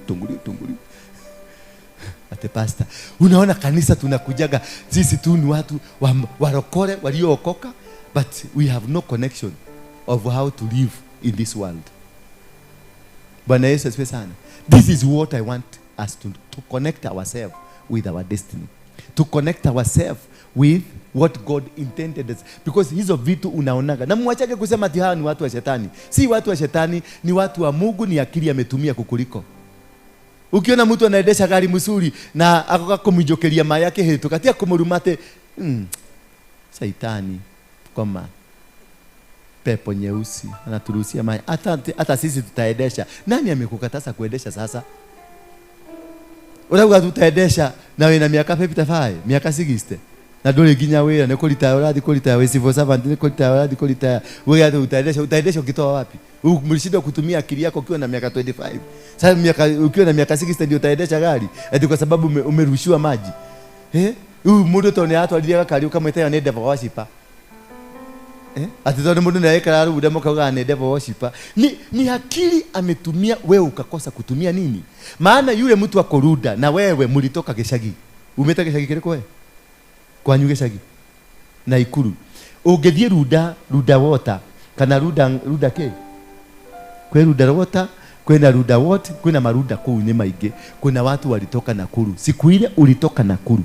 ukakuja huko, kuna mtu mlitoka na yeye akadecide kuenda Ruda, wewe ukadecide kuenda Gitare Marigo. It is a choice. You chose. Hakuna mtu alikuforce kuenda kule ulienda. Hakuna hata mmoja. Kuna watu hako hapa Kibera kule Sarang'ombe kutembea huko. Nyumba ni za matope zote. Na niliwaona wakipanda basi pale Bukinya. Wakienda huko Kakamega na Kisumu. Walienda huko kuambia watu wametoka wapi? Nairobi. Na wanawaligia na wamevaa, kwa sababu tugo siku hizi tumekuwa rahisi. Kaguo kamekuwa ni 200 na 300. Amenunua kasarali kamoja, kamemnunulia nguo 2 za kwenda nyumbani. Alipofika nyumbani hakuna mtu alikuwa anaogea, maana ametoka Nairobi wapi? Kwa nyumba ya matope. Sasa wewe ulihamisha Geshagi ukaleta Nairobi na ukaanza kudijakaje unakaa. This is something that we need to address. Tuaguke kwanza, to address hii issue. Maana ule Mungu tunamsugumusia ni kama hayuko. Kwa sababu ukiangalia mtu ameweka bar, ametumia 50 million na ni loan, atalipa. Kwake kumejaa. Mimi hapa nimejaribu, nimetafuta huyu, nikamtafuta huyu, na wote hawa niliwatabiria. Na sikuwatabiria kitu kizuri, niliwatabiria venye kwao kwenu kuna kasi ya kansa. Na inashikaka mtu. Sasa kwanza nitakuuliza ulizaliwa mwaka gani? Utaniambia 1972. Na kuna kasi najua already hiyo ni miaka 50, 51, 52 hapo hivyo. Sasa nitakutolea kasi in miaka 54, 55 hapo kuna kasi itasimama kwenu. Na sasa already najua ni firstborn. Na hiyo kasi inashikanga ma firstborns. Hallelujah. Alafu ikikushika in that lineage ni kasi inaonekana utakaa nayo miaka 10 ukiteseka. Hola bashando lolobozerianda. Naye huyu naye nimpatie yake. Kwa sababu mimi nataka kumpora. Kwa sababu hiyo kazi lazima itolewe na pesa. Sasa nitatengeneza lugha mzuri. Hii peji yote ninajua huyu akitatoa shilingi 10,000, huyu 10, huyu 20, huyu 40, huyu kulingana na venye kirasi. Laana ile na upaleti kwenu itakuja kulingana na nini? Na venye umevaa. Na venye ile kirasi huko. So angalia, ule ameenda kwa bank, amekaa chini na manager. Amezungumza na manager na ameonyesha manager I can be able to pay this loan. Lakini mimi nimekuja nini kukuchorea. Bwana Yesu, huyu anakuja, mko wangapi? Najua mko 5. Rima kandaraba. Baba, simamisha hizi majeneza. Simamisha hizi majeneza 5. Sasa sione nimekufanyia calculation. Mko 2, baba na mama na watoto 3. Sasa mimi nasema majeneza ni ngapi? Unaoge koroge kwa majeneza ni 5 ri. Na wewe na girima kana meri ohithete kabagwe ri. Utakufa uache girima kana meri? Utatoa. Ndio tusimamishe kifo. Sasa angalia, mimi natumia ujiga ku-extort. Yule anaenda kwa bank, anaongea na manager. Are you seeing this sense? That we must change. We must use our brains properly and conquer this world. And conquer. We are not going to just conquer from nowhere. We are not going to win these battles from nowhere. No. We must use our brain because the brains have been given to us. Freely was given to us. Bwana Yesu asifiwe sana. Freely it was given. Angalia kama huyu anang'ang'ananga tu kuweka hivi. Huyu mjamaa hakosagi hiyo pesa. Na ukimuuliza kazi yake ile anafanya haina pesa mingi, lakini hakosagi pesa ya kuleta kwa madhabahu. Hakosagi. Kwa nini? Kwa sababu wako na agenda kubwa. Sasa hizi tunaanza kulia, tunalia Wasomali wamechukua maprod, Wasomali wamechukua biashara. What is this that they are doing that we cannot be able to do? Hizi prodi wanasema wamechukua, zilikuwa za nani? Si zilikuwa zenu. Basi how did it? Walikujaje mpaka wakachukua? Walikuja wakajua wewe ni Mkikuyu, wewe ni mtu mwenye tamaa ya pesa, anakuambia hii plot yako nataka kununua milioni 10, unamwambia hapana, siwezi uza. Nitakupatia 20. Siwezi uza, ni digedia. Wana ungekata digia, nitakupatia 40. Unaanza, are you serious? Naambia lakini hapana, acha niulize, nitakupatia 60. Kai. Kwani mnatoaga pesa wapi? Yaani sasa automatically inakuweza akinipatia 60, nitaenda Kitegera nitanunua eka ingine 2 na nitaenda mahali nitajenga. Unafanya calculation ya haraka na unaona, unamwambia unaweza kuniongezea ifike 70. Na ulikuwa umeapa siwezi kuuza plot yangu. Bwana Yesu asifiwe sana. Ni nini amefanya? Si plot alikuwa na haja nayo. alikuwa anataka akuondoe kwenye urithi wako ndio achukue urithi wako. Bwana Yesu asifiwe. That is why they interested with plot za Nairobi, maana ni za urithi. Na yani mtu anakuongezea pesa, si wewe unamwambia ongeza, hapana, anaziongezea maana anajua ananunua nini. Inheritance of the city. And when you buy the inheritance of the city, you conquer the city and you conquer the people in the city. Bwana Yesu asifiwe sana. And this is what has costed us. Hii ndio imetufanya tumeteseka, because our mentality is poor. We are fake in understanding. We don't understand what we are doing here. Why now? Look at here. Angalia Moi Avenue, zote ni wao. Enda Kenyatta Avenue, Rudhuri, kote ni wao. Wamechukua manyumba. Mimi wakati nilikuwa Mungiki nilifukuza Wahindi wote, tukakatakata tukaweka watu huko ndani. Tulifukuza. Mimi ndio nilifukuza Wahindi. Mimi ndio nilianzisha stalls. Na tulikuwa tunatuaga. Si maombi tulifanya. Sisi tulikuwa tunatuaga. Na akilete polisi tunatuaga polisi akiona. Tunanyorosa polisi vizuri akiona. Sasa tunamuuliza umeonaje? Anasema wacha nifuge, wacha niondoke. Maana alikuwa na hope ya kwamba polisi atamsaidia. Lakini venye tumefinya polisi, kuna polisi mmoja tulisika alikuwa OCS wa hapa Central Police Station. Na yeye alikuwa anajulikana mbaya zaidi. Alikuwa anaitwa Bogongo. Akakuja na mabuduki zake atakuja. Tulinyorosa yeye tukamweka ndani ya gunia, tukaambia Muidi, ndio huyu ndani ya gunia, unatakaje? Aliambia siku hiyo Wahindi wote Moi Avenue. Hii Tomboya hii na Rudhuri wote walihama siku moja.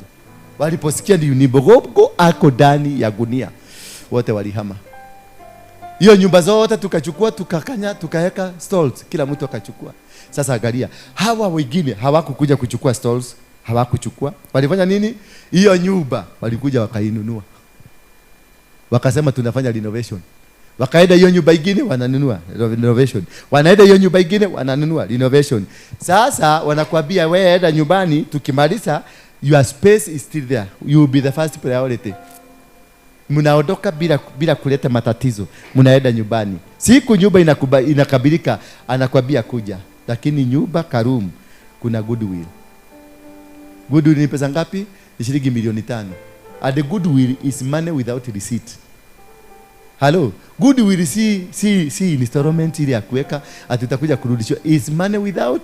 Sasa wewe umetoka shule juzi na ni business entrepreneur, goodwill ya milioni 5. Mama yako na baba yako they are even struggling, hawajai kuona pesa kama hiyo, hata kuisikia kwa runinga, hata kwa view. Sasa hata shabiki hawajasikia. Sasa unaitishwa goodwill, sio utarudi hapo tena, unahama unaenda kule nini, unaenda kule bypass. Ukienda bypass wameteremuka. Sasa hawa jamaa wameteremuka bypass, wamewafukuza. Sasa wameteremuka, wako Keno, Wakikuyu wako Keno, na wamekutwa huko bado Keno. Bwana Yesu asifiwe sana. Na wametoroka mpaka Murang'a town, wameanza kupandishwa wakiondoka. Na hawafukuzwi kwa njia mbaya, wanafukuzwa kwa njia mzuri. Hiyo akili Mungu uliipeleka wapi? Maana they are human being like you. Avugishoka kugati adwa ni mapepo mahothagira. Na edu thiugure makuhothire. Ati wanatumianga majini. Si wende tawe uchukue yako, kule walichukua. Si lazima kuna mahali walichukua. Ende uchukue na wewe majini, ukuje uone kama utanitoa kwa shamba yangu. No, they have a strategy. They have a plan. And out of this plan, they have succeeded. It is the plan that makes you to succeed. It is the agenda that you have that makes you to conquer. You cannot conquer without a plan. That is why God tells you, andika kioneki yaku, andika kioneki kiako. Ni kioneki ne. In English, can somebody help me? Si useme yote. Right? Your vision. Vision. Write your vision. Write your vision with capital letters. Writing a vision with capital letters, that is a plan. Lay down your plan. Then present it to God. Bwana Yesu asifiwe sana.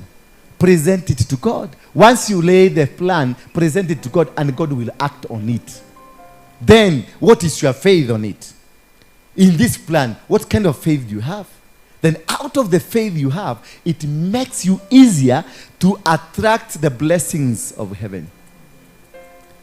Blessings that they can't just come. Pesa hazikujagi.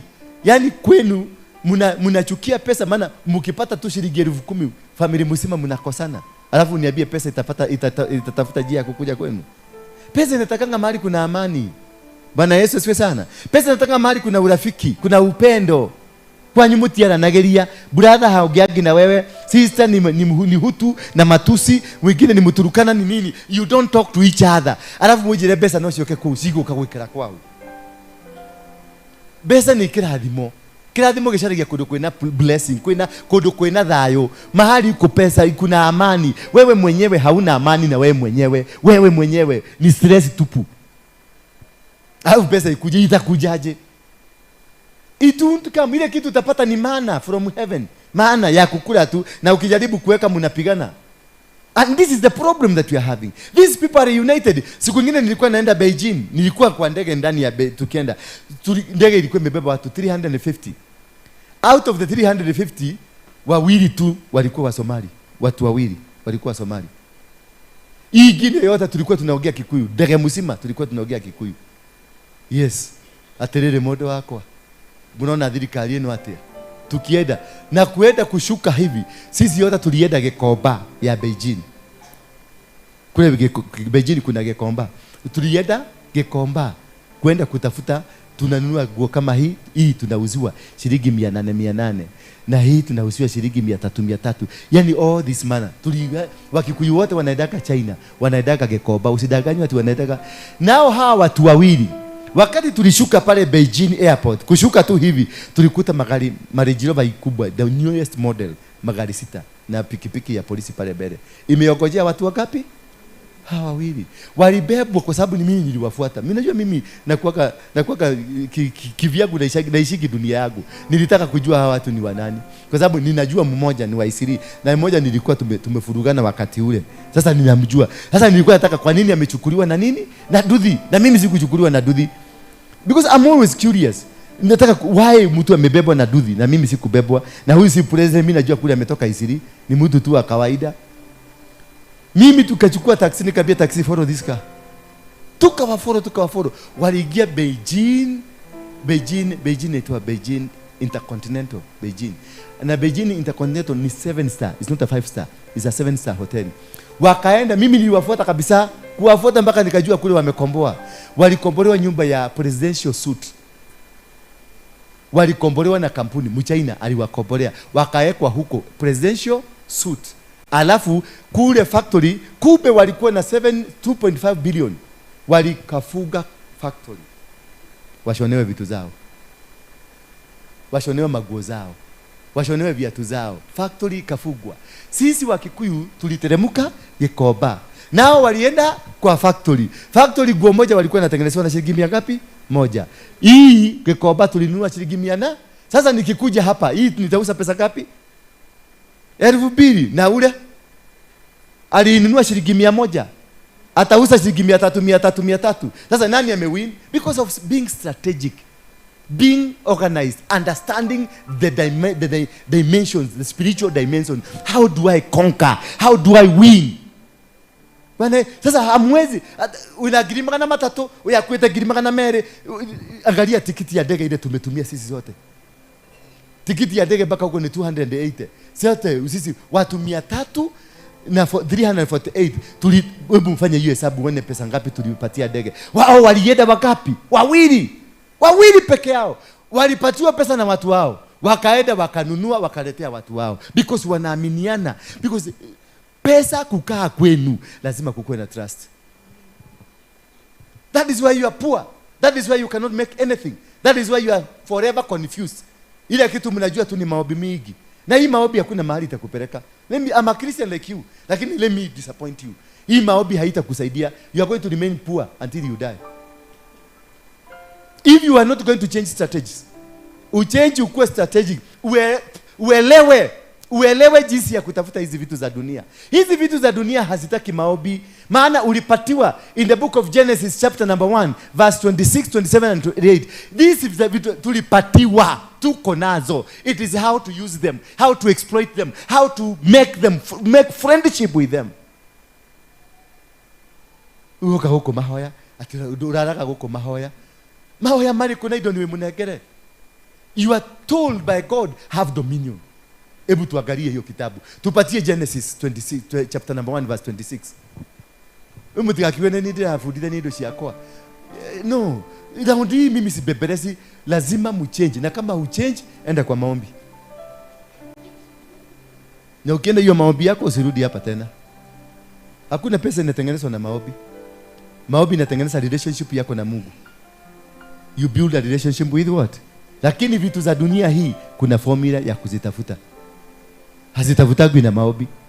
Hiyo ni usebe na ni umaskini kwa kichwa yako. Ola baka. Baka unasikia watu kijokani kwa terere. Sasa hebu niambie, muko kwa toroni ama muko pale Heaven's Gate. Wewe ni maombi. Umeomba baka umekaa unataka tunasema 21 days of prayer. 21 days of prayer na nyumba inakugoja. Ulipe rent.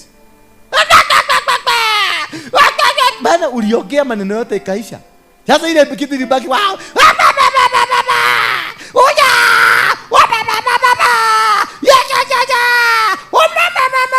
Sasa Mungu akujagi, anatumaga malaika.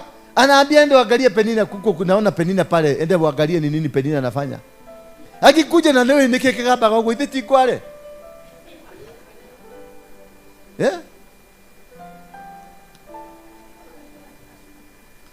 Mwana ni agosho. Haleluya. Nikeke kaba kwa guo. Ni kwale. Sasa malaika akitumwa anasema ninaona Penina lakini ndaigwa tare gware iraga bakunduko. Yuko na gware nisha urerio mbura nisha jakure nisha jakuhuna tondu Ngai eciria ni gware ciretia gya kuria. Na wewe ugathio na mbere na guthina. And God said, mnasikia Kisugu nyinyi yote? Ama ni wewe weka Kiswahili kwa sababu ya hawa wataanza kuniongelesha vibaya. Kiswahili ile Kiswahili mzuri sanifu. Na unafanya chap. Na hiyo movement imekuwa nyingi sana ya kutoka Ashas. Kama mtu hataki aende. Movement mingi tuachane nayo. Haya, ila kila gikoyo Ngai Asia, Ngai kai mwikamba. Na Ngai Asia netombe mundu na muvi ona wito na kituti kya kitu na mudhiwi na usumbiko.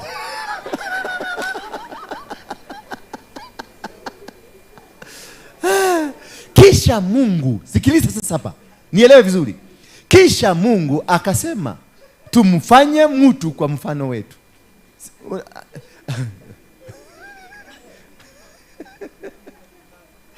Nini kamba? Aya, nisikilizeni sasa. Kisha Mungu akasema, akafanya nini?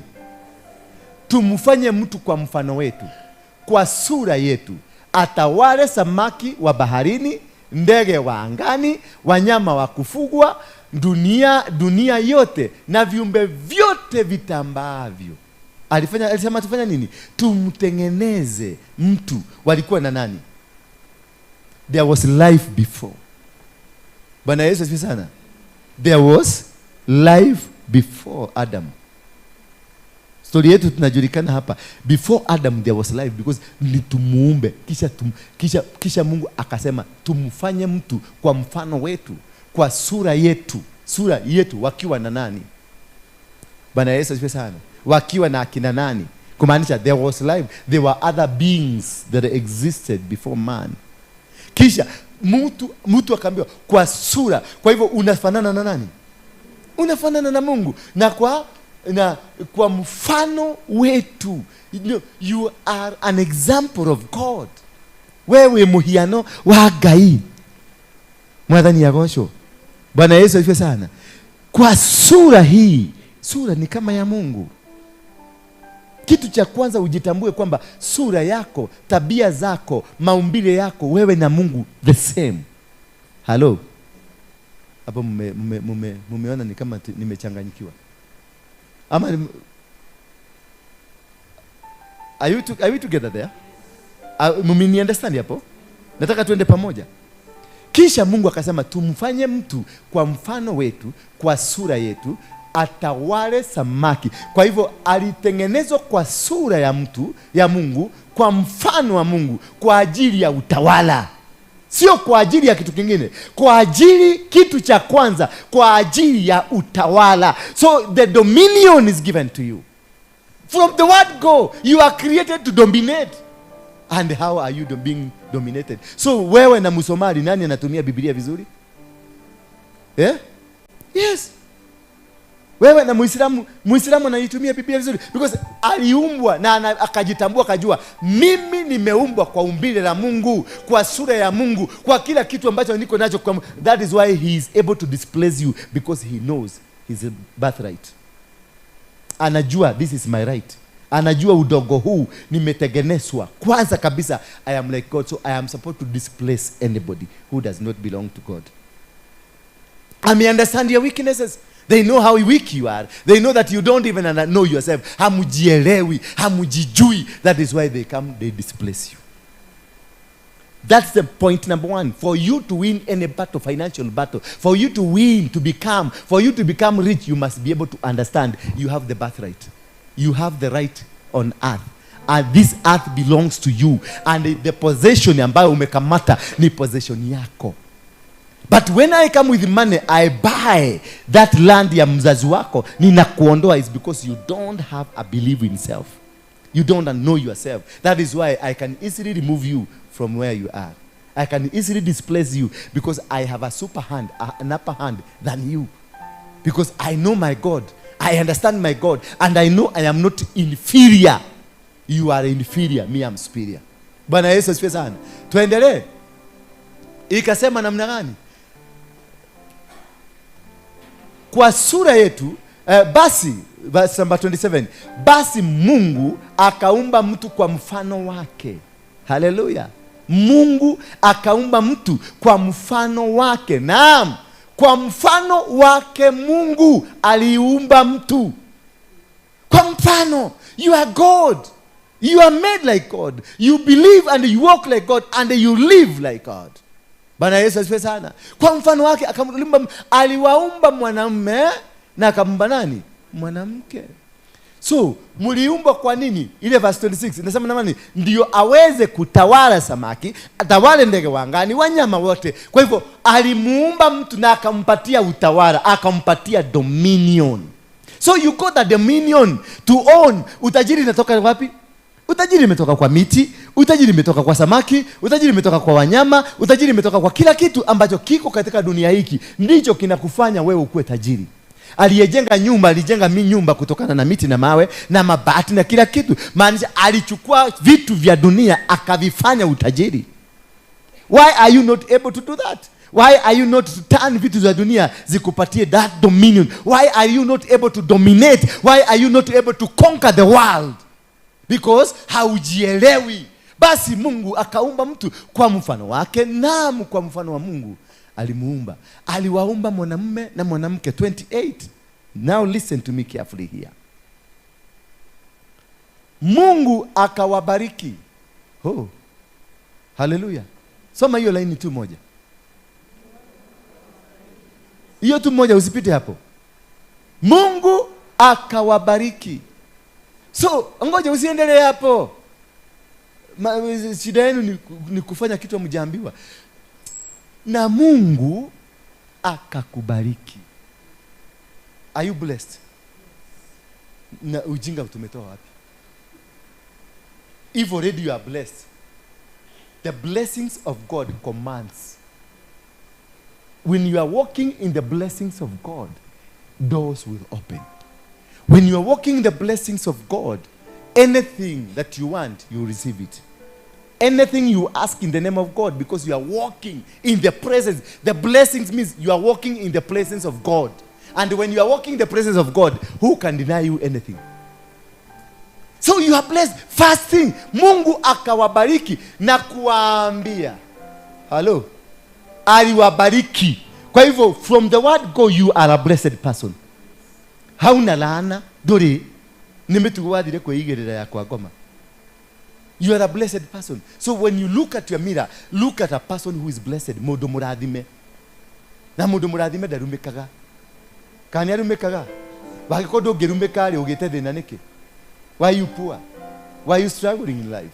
Why do you have these challenges? It's because you fail to understand yourself. Akawaambia, sikiliza, zaeni muongezeke. Kitu cha kwanza, Kiingereza inasema be fruitful. What is to be fruitful? What is to be fruitful? Ni kwenda kwa kitanda? Hapana. Alimwambia, kwa sababu nimekubariki, tumia ubogo vizuri. Tuchukue mfano wa yule mtu ametengeneza, yule McDonald ametengeneza zile zinaitwa ni burger. Burger ilitengenezwa moja na mtu mmoja akiwa America, Atlanta. Nataka nikuulize, Mungu anataka kumaanisha nini? How to be fruitful. Akatengeneza burger. Hiyo burger alipoitengeneza akaona ni tamu, akatengeneza zingine. He became fruitful. The first burger was the fruit. But the process of reproducing more is being fruitful. So he started reproducing more, the same, but reproduced. Ukienda South Africa utapata the same burger in South Africa. In Kenya the same burger. Ukienda Tanzania the same burger. Ukienda Dubai the same burger. The same. He became fruitful. But not only being fruitful, he multiplied the fruit. Bwana Yesu asifiwe sana. He multiplied the fruit. And that is where we miss the mark. That we become fruitful, but we don't multiply the fruit. We stick. Tunakaa na kaujinga ketu kadogo. Tunakaa na kaujinga. Mungu amekubarikia kitu, but you don't want to move forward. You don't want to expand. To multiply is to expand that fruit, to spread it, to multiply it. Ikama ni baga moja wakatoa zingine. Saizi we have millions and millions of burger. The same taste, the same quality, the same production, but multiplied. That is what God meant when he told us, be fruitful and multiply. Now, what have you ever multiplied? What is the seed that you want God to bless? You are blessed, but do you have a seed? That man with a burger, alikuwa na burger. Bwana Yesu asifiwe sana. Look at them. Huyu mzee, huyu ingine inakuwa na kamuse inaitwa nini? KFC.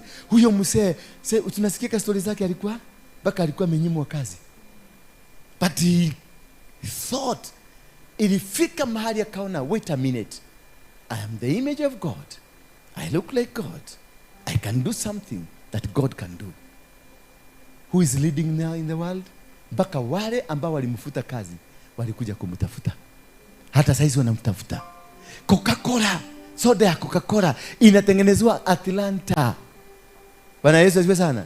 Na si soda wanatengeneza, and there are only two brothers. Wanatengeneza ile sukari ambayo inabeba that flavor ya Coca-Cola. The only one in the world. Nobody has ate the formula. Them, because they believed they are a God. They knew, I am a God. That is why nobody else can produce a human link by IQ. Nobody. Si wanatengeneza roboti. Sa roboti sinaona kuna mwingine alitengeneza roboti akaifanya bibi, ikamgeuka ikaanza kumchapa huko Japan. Yes. Ingine badala impatie chakula, ingine ilimbomoa ikampasua kichwa. Because ili sense ni kubomoa mtu. Bwana Yesu asifiwe sana. Because you cannot. Lakini huyu mtu alikaa akajua, yes, I've been frustrated by friends, I've been frustrated by banks, I've been frustrated by whatever. Then he decided akatengeneza kuku ile lakini akaitengeneza kwa ladha tofauti. And today he is leading. Hapa Kenya mzima, Afrika mzima, kuku zinatokanga na kutoka Amerika kwa ndege. Kuku mabroiler za 2 weeks zinateremkaga Kenya. Hizo ndizo tunakulaga 2 weeks. Zinatoka America because he has coated them. Ameitengeneza, ameicode. Nobody else has a similar. That is why we have to import it from America. That's why sugar, sio sukari inatengeneza, ni them, two brothers only, they have the formula. And this one can only be brought kwa kiwanda hii ya Kenya, ikuje imwagiliwe kwa maji, mupack. That is the only work you are given. Your just work is to pack and then to take it to your fellow fools, wakunywe. Kamurebo kuja. Ni hug. Ni kule kihag. Angalia huyo mtoto. Si ameng'ara. Angalia, kumbe unakuweka msumato hivi. You look very handsome. Yes. Iko guisha zingine ziko wapi? Lete. Sasa unasikiaje? Mpaka unaona aje huyu Mungu? Ni mzuri. Utamtumikia? Thank you very much. Wewe lete nguo. Kwani unachagua? Ama ni za hizo zingine za unabadilisha?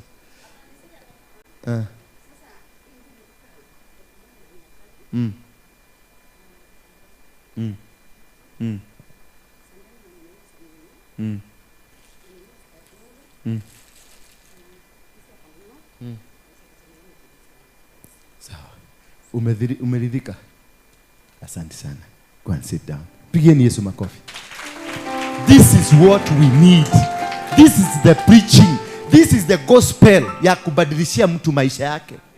Bwana Yesu asifiwe sana. Si miracle. Sasa ningeomba baba, ninakwambia niingia kwa kioski moja tuletee nguo. Agelete. Nikijieka mgonjwa wa sukari tu bure hapa. Because nothing can happen. Then Mungu akawabariki na kuwaambia zaeni na muongezeke, mukaijaze inchi. Sasa tuangalie huyu mtu wa McDonald, huyo na huyo mzee, huyu wa KFC. Wewe na huyo mtu, huyo haendagi kanisa na hajui hata huyo Mungu yako. Wewe na huyo mtu, ni nani ametimisha mpango ya Mungu? So nani atafunguliwa mlango? Ni wewe ama ni yeye? So wachana na ujinga hii mko nayo. Tutigane na ulimo. Tucarie njira ya guthima tuine. Ti matuine twabe tuikare guku. Tuthondeke we do the brain that God give you. The brain that God gave you tuitumie. Wendagia migate ya Broadway, ndungihota guthondeka migate yaku. Ndungihota. Thito kimashini ikaiba ikaikatia. You see now, agutwite ngombo yaku ni muithiramu, agutwite ngombo tondu niwe kuhuthira ki. Broadway is all over in Africa. Hata ukienda Zambia kuna Broadway. Bwana, wewe na yeye, wewe ni Mkristo, unasinaobeaga watu unaonesha kwa vision kwani hii vision unaonyesha kwa hujai kuonyeshwa vision ya kutengeneza mkate?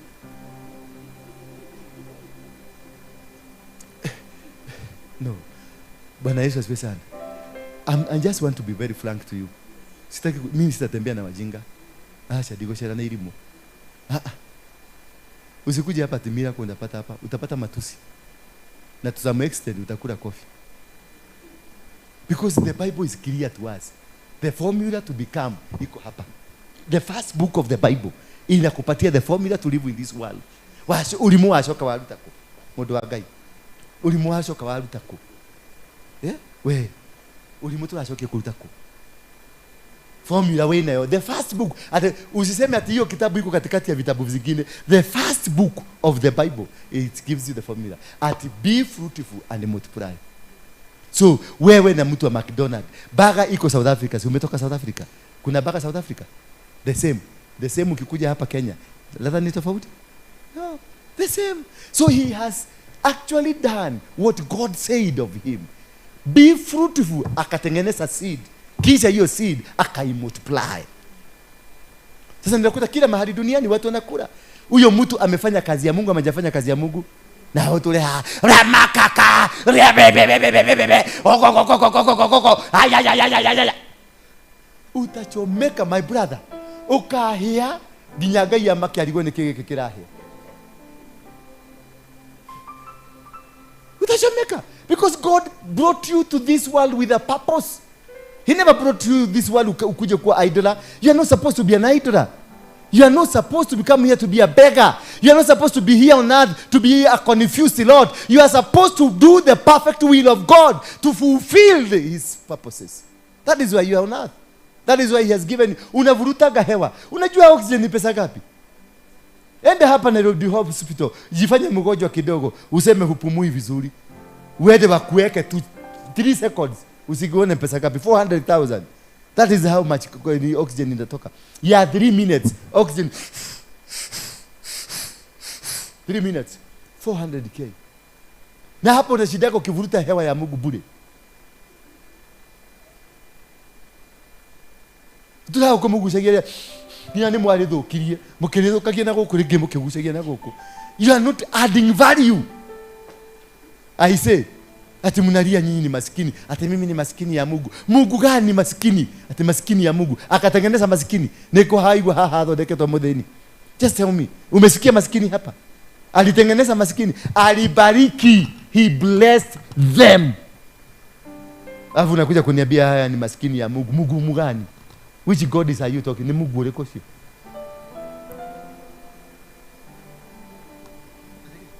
Yuturute. Imurute ke?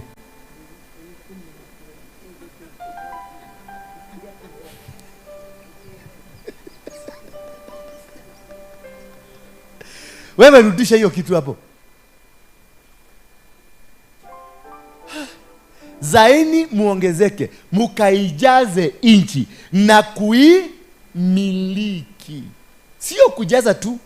Kizungu inasema namna gani?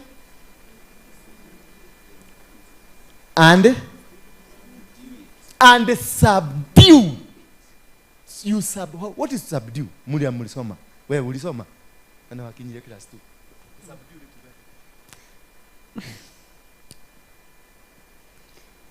Subdue, nimesahau.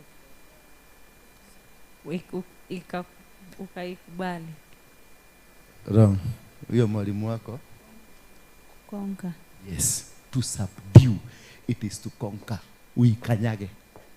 Sasa hapo mkakuja mkabadilishiwa hii nyimbo mnaibaka. Dorcas siwahi kuiba hiyo nyimbo hapa. Ati tutamkanyaga, tumkanyaga. Hapana, ni kusubdue the earth. Ni kukanyaga dunia ichikwe chini yako. Uitawale. Sasa mlibadilishwa mkaambiwa ni shetani badala mkanyage. Ule mwenye anajua maarifa akakuja kanyakua ardhi. Bwana Yesu asifiwe sana. It is you to subdue the earth. Alafu kizungu inaendeleaje? After subduing? Using its all resources. Its all. So you subdue it with its own resources. Sio ndio katafuta resources zingine. With its own material you subdue it. You conquer. In other words, inasema conquer the world. Itawale, ikanyage, have dominion, dominate. Kuwa na dominion, ukuwe mtawala. You are the king of the world. That is how to become. That is how you connect yourself with the blessings of God. Haya, ni saa 8. Na mwatirei kwa godie. Mukoja? Tumalize. Hii kanisa ya kukaa mpaka saa 8. Ni mukashaka kukozaje?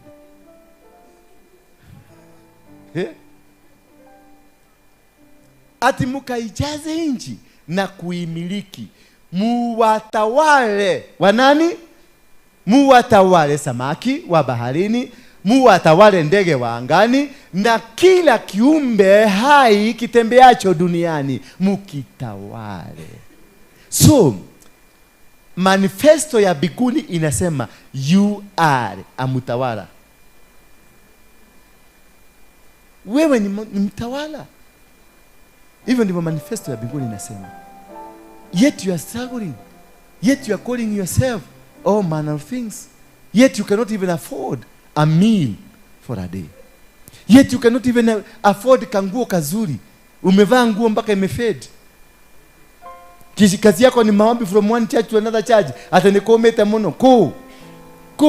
Kwao kwaga kutili kuoma na kutiroma.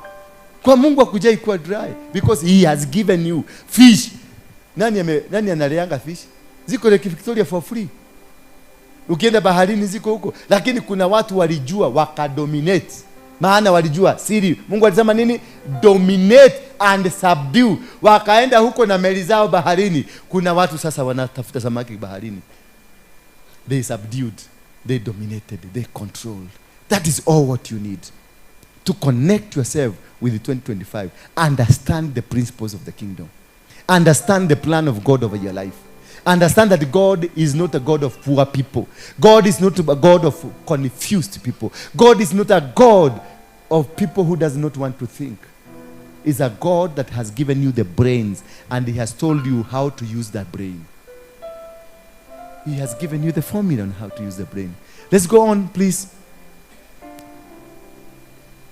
Kisha kamwambia, Kisha Mungu akasema, tazama, na wapeni kila mmea, Bwana Yesu asifiwe sana, uzao mbegu, na kila mti uzao matunda yenye mbegu, mbegu zao au matunda yao yatakuwa chakula chenu. Nua kwelile dogu no shikurage.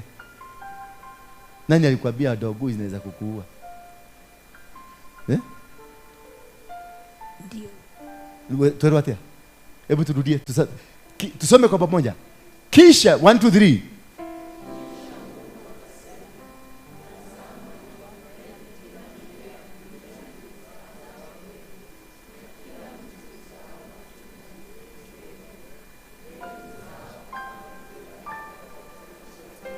Sasa angalia, tu underline kila. Amerudia mara mbili. Kila, nimewapeni kila mmea duniani. Namba 2 amesema na kila mti uzao matunda. So dogu ni matunda. And who told you that wali ya dogu ni ugokuwa? Kuna mimea amechagua? Amesema kila. Ndio nakuta mchaini anakula nyoka na akufi, na wewe ukikula nyoka utakufa. Halo?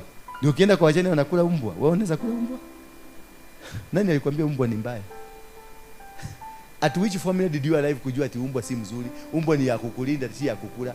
Mjaina anakula umbwa vizuri sana, na mjaina kule ukimkuta umwambia kule mbuzi, anakuambia itamuua, iko na sumu. Those are dynamics of understanding the word of God. Dynamics of understanding how God wants us to live. Bwana Yesu asifiwe sana. It's only you to understand. Na kila mtu uzao matunda yenye mbegu, mbegu zao au matunda yao yatakuwa chakula chako. So you have no reason kusema uko njaa. Wale watu wanaishi Ngong, igia Ngong Forest, mti yote utapata huko chuna matawi, enda ukule. It is given to you. Ukipita kwa barabara ukute matawi chuna, kula. It is given to you. But how do you apply the principles of the kingdom? You need to understand that God has given you the green light for you to become rich. You are not poor. You just wanted to be poor. Wewe ndio ulijichagulia hiyo maisha unaishi. You must stop. Tell your neighbor, stop this life. Angalia neighbor yako, acha kuniangalia. Talk to your neighbor. Mwangalie kwa macho yake. Stop. Mwambie hii maisha ihitajiki dunia hii. Bwana Yesu asifiwe sana. Now let us quickly look at something here. Then muende sasa. God wants people to succeed. The intention of God, He wants people to succeed, to make wise, so that they can be able to make wise decisions in His will. That is why He gave man dominion. Bwana Yesu asifiwe sana. The story of Exodus is a good story. It's a story of redemption. It is when man rediscovered himself. When they moved out of Egypt, wakaanza safari, they rediscovered themselves. And that is why I'm calling upon you from today that we start the journey of Exodus. We started mass exodus are coming out of poverty and telling poverty, I am not part of you.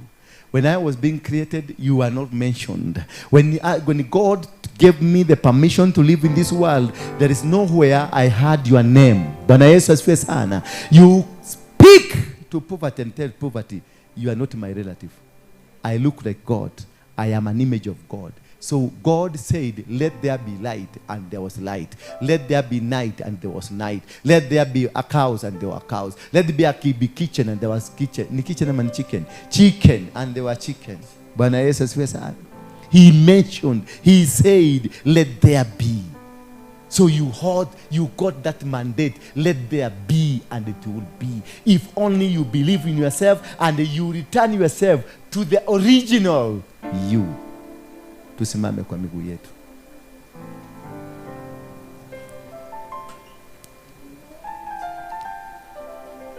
So, in another word, I'm calling upon you to change the mental structure that you are. The mental structure. Hiyo akili yako mbofu. Ambia mwenzako hapo, mwangalie mwenzako, mwangalie, mshike mkono. Shika mwenzako mkono. Your neighbor. Your neighbor mshike mkono. Mshike tu mkono hivyo. Ni kama umemsalimia. Mkono ule wa kusalami. Mwambie sio hivyo. Kama mtu hana party na wachana na yeye. Ndio huyo hapo nyuma yako huyo. Kijana angalia huyu mama. Mwangalie kwa uso wake, kwa macho. Mwambie kutoka leo. Umesikia venye tumeambiwa? Wewe ndio umejifanya maskini. Na ukiendelea utapigwa kiboko na Mungu. Ubadilike. Umesikia? Nikukute hapa ukitembea hapa chini kama unani.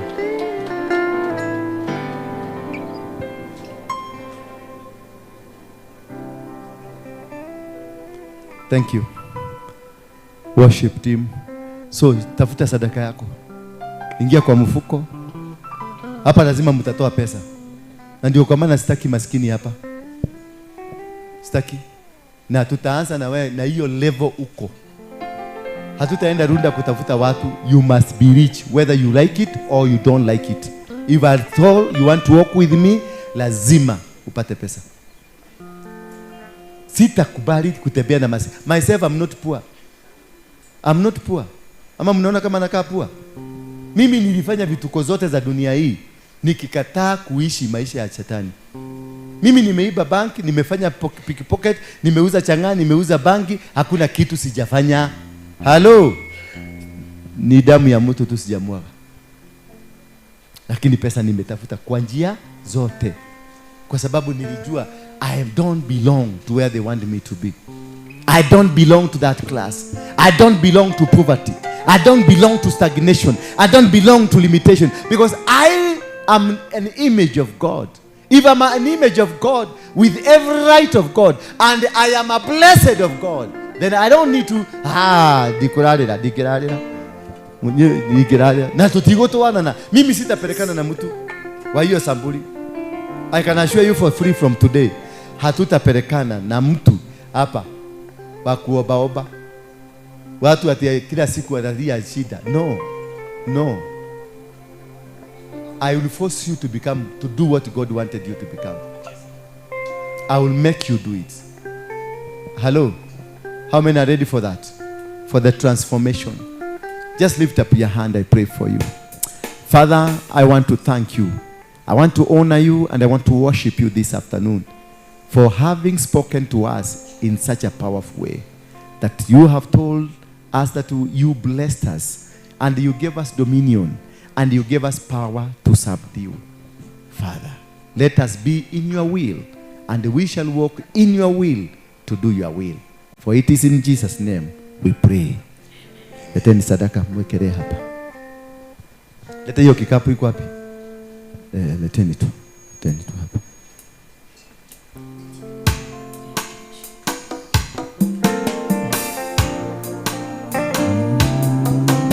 Wewe harakisha.